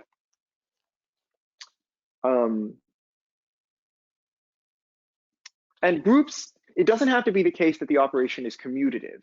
Like doing the rotate and then reflect, like we did here, gave me this reflection over this diagonal. But if I did the reflection first, I would go from this. Oh wait, I wrote them in the wrong order. I would go from this to this, and then rotating. And it would be like I reflected over this diagonal, which is different. So it doesn't have to be commutative. We do want to require that it's associative, but let's not worry too much about the details right now. This is more of a this is sort of a general, like a big picture, sort of, more of the big picture. If you took a class on abstract algebra in college, of course, you would see all the nitty-gritty details, but this isn't that. So, but yeah, you can sort of consider these groups as objects in their own right. But actually, one interesting thing that comes of this idea of a group acting on something is that you have what some of you might have seen before called Burnside's lemma, which apparently was not actually discovered by Burnside first. So like, it's sometimes called the lemma that is not Burnside's, because like, you know, normally you name something after the first person who discovered it or something like that is the idea. The first person who discovered it. And like, apparently Burnside actually wasn't the first person to discover it, but that's sort of an aside. Which is like, basically, if you have a group acting on some set, so for example, let's consider, you know, a problem that you might see, the kind of problem you might see on like the AMC 10, maybe, for example, like if you have a square and then you have, you know, 5 colors. Maybe this isn't exactly the sort of thing you'd see on the AMC 10, but like kind of. It's like if you have 5 colors, you know, like red, blue, green, let's say red, blue, green, yellow, and orange. If you have 5 colors, how many ways are there to color each of the corners of a square with one of these 4 colors? You know, if I just said that and the square were just fixed, then it would just be 5 times 5 times 5 times 5, 5 choices for each corner. But then if you say, oh, how many ways are there to do it if the corners are fixed? I mean, not if with the 5 colors to color the corners, if rotations and reflections are indistinguishable. So like if coloring red, blue, green, yellow would be the same as if I, you know, rotated it and said red, blue, green, yellow. And so you want to say, oh, we're overcounting by a factor of 8 because of all the rotations, except, oh no, now we counted some, you know, not enough times or too many or something. And so Burnside's lemma actually gives you a formula for what's going on in this case, which is sort of surprising and not so obvious. I don't intend to prove it right now, but you can look it up later. But this sort of gives you an idea of something, you know, going on with these groups that is really not so obvious, which is that basically in a situation like this, basically you take every element of the group of symmetries is pretty much the idea, and it sort of generalizes to what you would call like a group action, but let's just think about it in this example for now, that you take every element of the group of symmetries and then you count how many elements how many possible colorings of the square does it fix? How many elements of the set does it fix?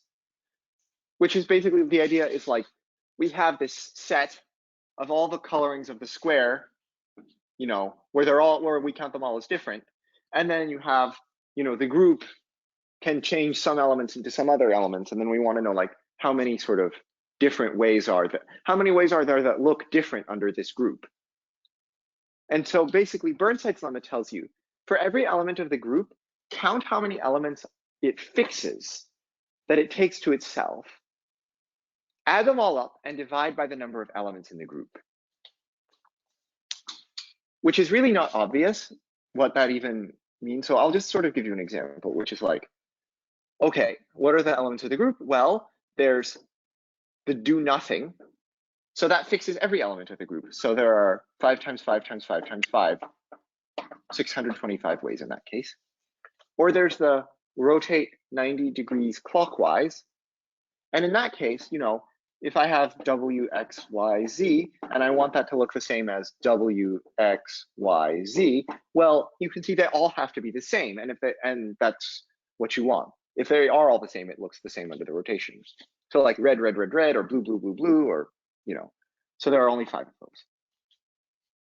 If you do the 180 degrees, then you want like W, X, Y, Z to be the same as W, X, Y, Z. And then the condition becomes that opposite corners are the same, which gives you like 5 choices for those, 5 choices for those, 25. And you could keep going, like the other 90, that other rotation, 90 degrees in the other way is again 5. The reflection, horizontal reflection and vertical reflection each give you 25. And then over a diagonal, it's just the two corners across the diagonal being the same, which gives you 125. And so the answer you want is this 625 plus 5 plus 25 plus 5 plus 25 plus 25 plus 125 plus 125, which is like 960. And then you divide that by the number of elements of the group, and you get 120. And so that would be the answer to this problem, for example. So, you know, when problems like this do show up on these tests,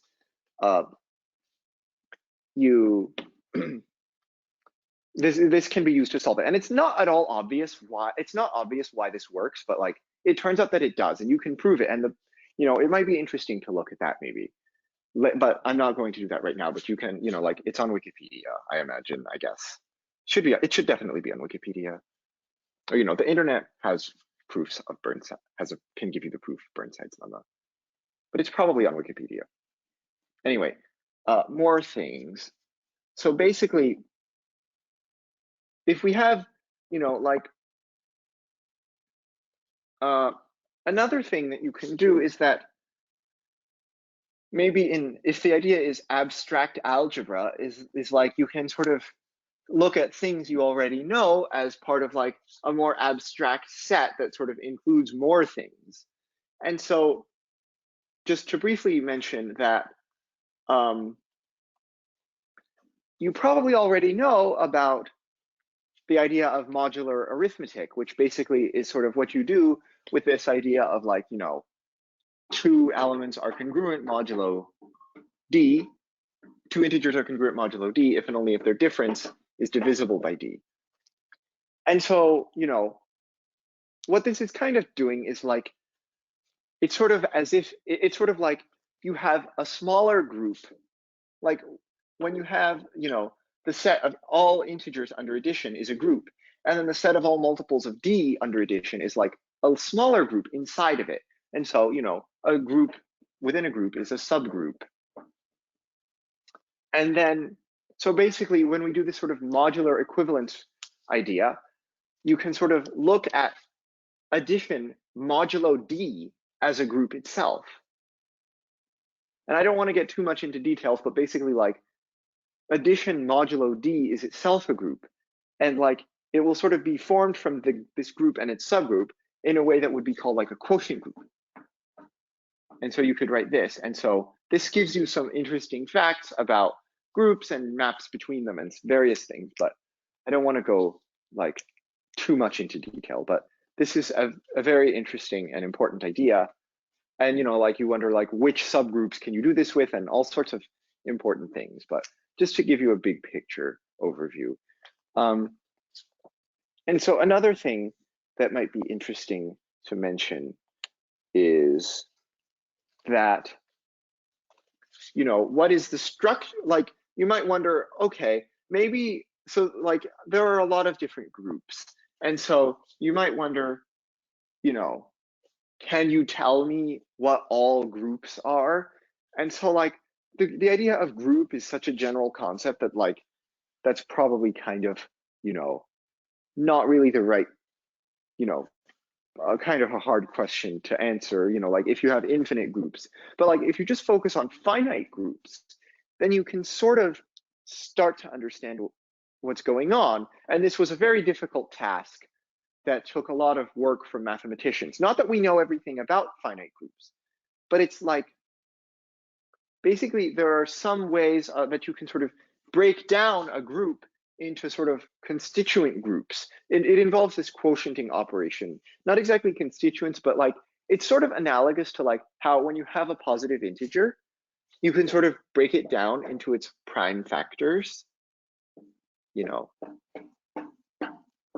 when you have a group, you can sort of break it down in a way kind of like this, except here, these quote unquote prime factors aren't prime numbers. They're what are called simple groups. And sort of the idea of being simple for a group is that it is sort of like being prime in a way, and it's sort of like indivisible, sort of, in a certain technical way.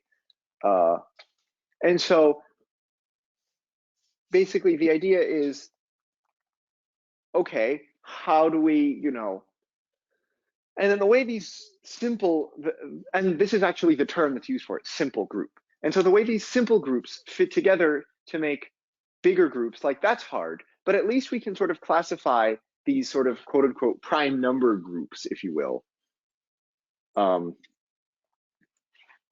Because the fitting together is more complicated than just how, like, oh, you take two prime numbers and you multiply them together, 2 times 2 times 3 times 7, 84. It's more complicated than that. But at least you can just focus on the simple groups like you could focus on prime numbers. And in fact, with a very difficult task, it was, all finite simple groups have been classified. This was an enormous undertaking involving many mathematicians. And so it's kind of detailed to get into, but basically they classified all of them. Like there are some infinite families, like this Z mod DZ, this sort of modular, like one infinite family is just sort of modular arithmetic addition modulo a prime number, and I like the prime numbers from number theory. And then another involves something about permutations and their parity. And then another is something about matrices or something. I'm not sure about the rest of it. I don't know very much, but like they involve something. Maybe not specifically about matrices. Maybe it was something else. And then like there are some infinite families, and then there are some exceptions. With one, and so some of the exceptions are very strange. One of them is the largest of these exceptional groups is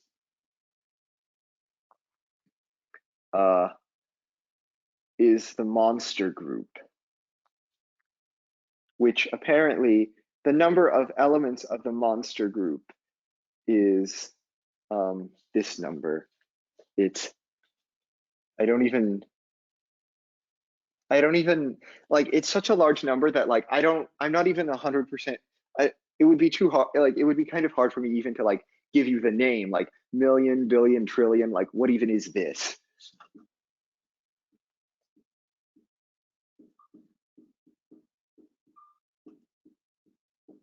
I'm reading this off my phone, by the way. I don't have it memorized.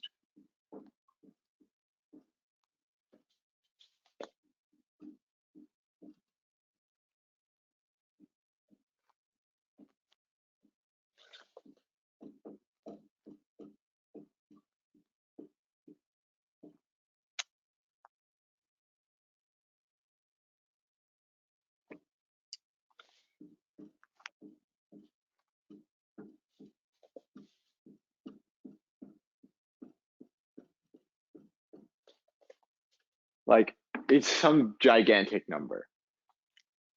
So like, yeah, obviously this took a lot of work.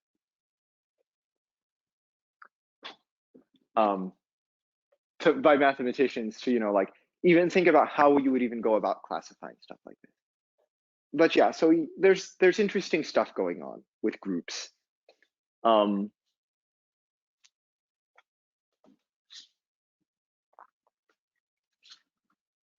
I mean, I imagine you could come up with a name. It would probably be like, I don't know, septimdecillion or something, or thereabouts.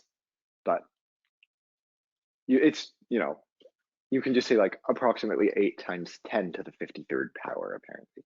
But anyway, but let me be clear about one thing. Abstract algebra is not just about groups, because this thing about groups is that groups have one operation. On the group of symmetries of the square, it was sort of just the operation is like do one thing and then do another. And so like that's the only sort of type of operation that we had. But then, why stop at one operation when in real life, you sort of have two operations. You have addition and you have multiplication. And so there's this idea of a ring,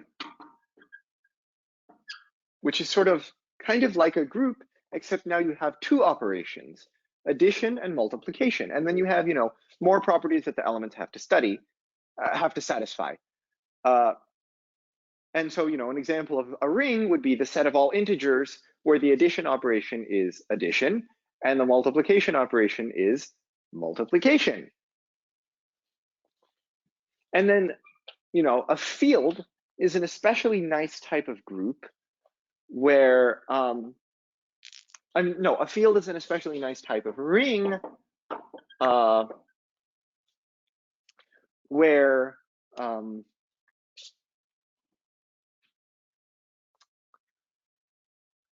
like you sort of have that the multiplication like satisfies extra nice properties like the multiplication being commutative, and then also that you want like elements to have inverses under multiplication. Like you want to be able to not just have addition and you would have subtraction and multiplication, but you also want division.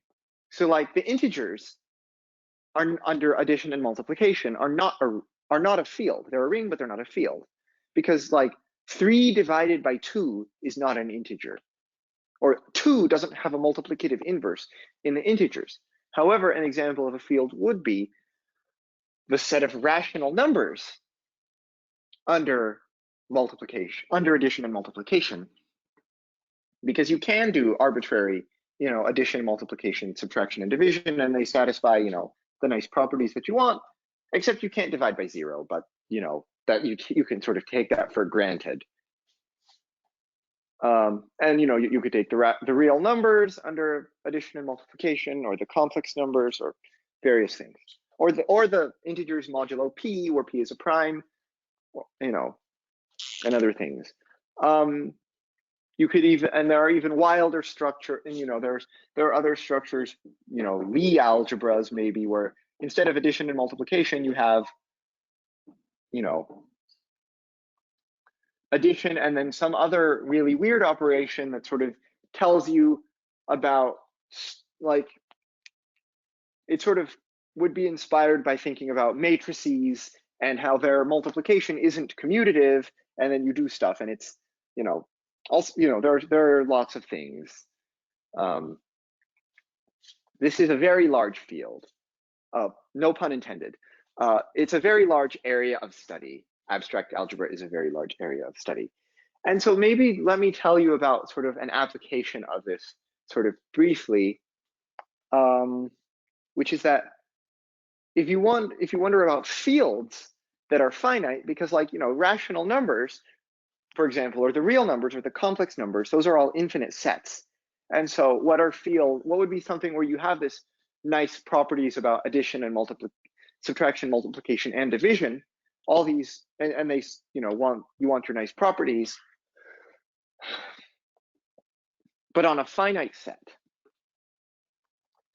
And so I already told you, you know, maybe you would have the integers modulo a prime number, but then there are more complicated examples when you want, where the number of elements is the square of a prime number or the cube of a prime number. And so more generally, like, you can sort of say very cleanly what are all the finite fields, sort of. And you get sort of, in a sense, you get sort of exactly one finite field for each prime power. And you can sort of say there's a nice way of saying what they are. It's you know, it's a lot more elegant, I guess, or it's a lot less involved than the stuff about finite simple groups. And there's this notion about what it means for two fields to be sort of the same, which is isomorphism, which is very important. And we have this idea of isomorphism also for rings and groups, which is sort of like essentially the same, but I didn't really get to that, and that's, you know, you can read in an abstract algebra textbook or something. But one thing I wanted to mention about applications is that, and I don't really know very much about this, but apparently these finite fields, and it probably is more, I'm not really sure which finite fields, but like these finite fields apparently have applications to what are known as error correcting codes. where basically, you know, the idea is you want to send some information to your friend over a channel, over like a line of communication, except the line of communication doesn't transmit perfectly accurately. It might introduce some errors into the data. So like, how do you write down what you want to tell your friend in a way so that like your friend can reconstruct what you wanted to tell can reconstruct the message, even if there's a little bit of, you know, some errors introduced. So like, one of the foundational results in this, I think, is maybe like, if you have a message that you want to send and the message is 4 digits, each of which is either 0 or 1, and then the message is just like a choice. So the message might be, you know, 0 1 0 0, kind of a boring message, I know. And then you want to send it to your friend, and so, you know, but the trouble is the channel might change one of the digits. It might change it from a 1 to a 0 or from a 0 to a 1. And so when your friend gets the message, he might know that like your friend knows that one of the digits maybe is changed. And so like, if you just send the 4 digits, like, how is your friend going to reconstruct the message? But like, the idea is that you can send a 7-digit message in such a way that like, if you know that at most one of the digits gets changed, you can sort of build the 7-digit message from the 4-digit message so that you can reconstruct the 4-digit message from the sort of 7-digit message with the error in it. And so apparently finite fields, and so that's just sort of an idea. And so finite fields are maybe apparently related to these. I'm not really sure all about that.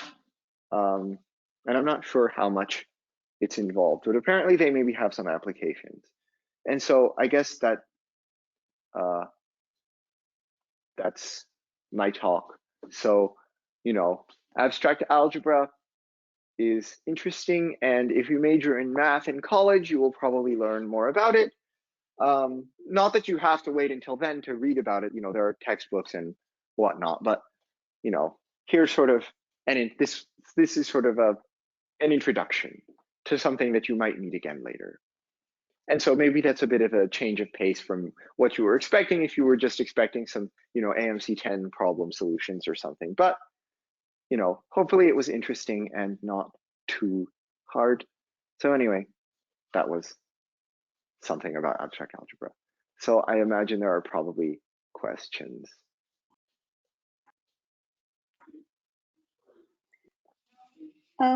We don't have any questions, Luke. Oh. Okay. Thank you. Thank you very much for joining us. Thank you for having me.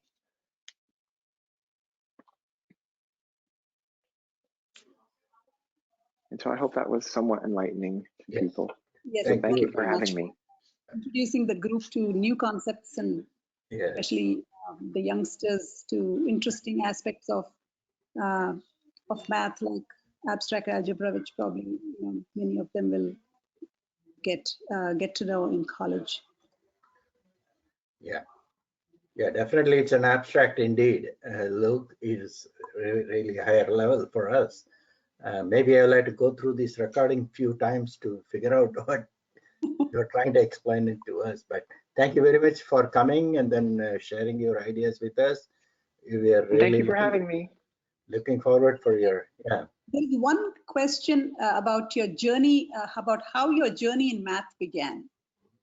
So if you can take. I mean, like, in my case, sort of, I had a lot of, I had a natural aptitude for numbers, and it just really, like, numbers and I were a natural pair from when I was very young. I just had some sort of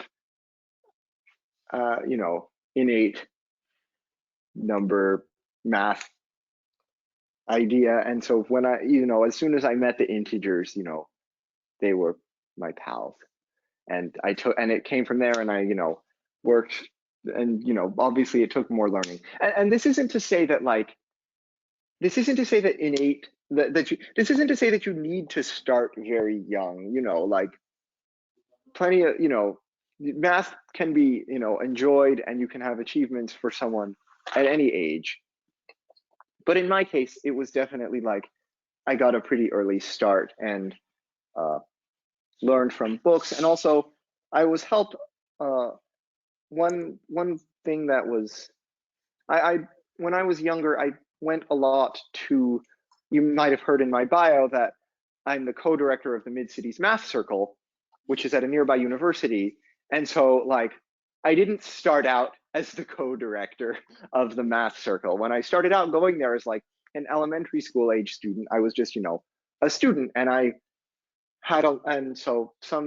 was helpful for me in my mathy development when I would go there younger. And then as I, got older and got more advanced, I got sort of promoted.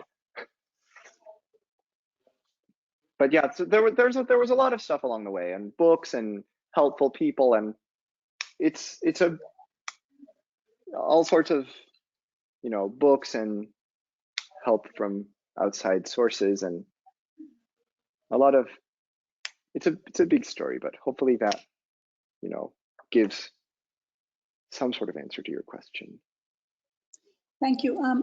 So one other question is about, do you recommend any resources that will help with complex math concepts?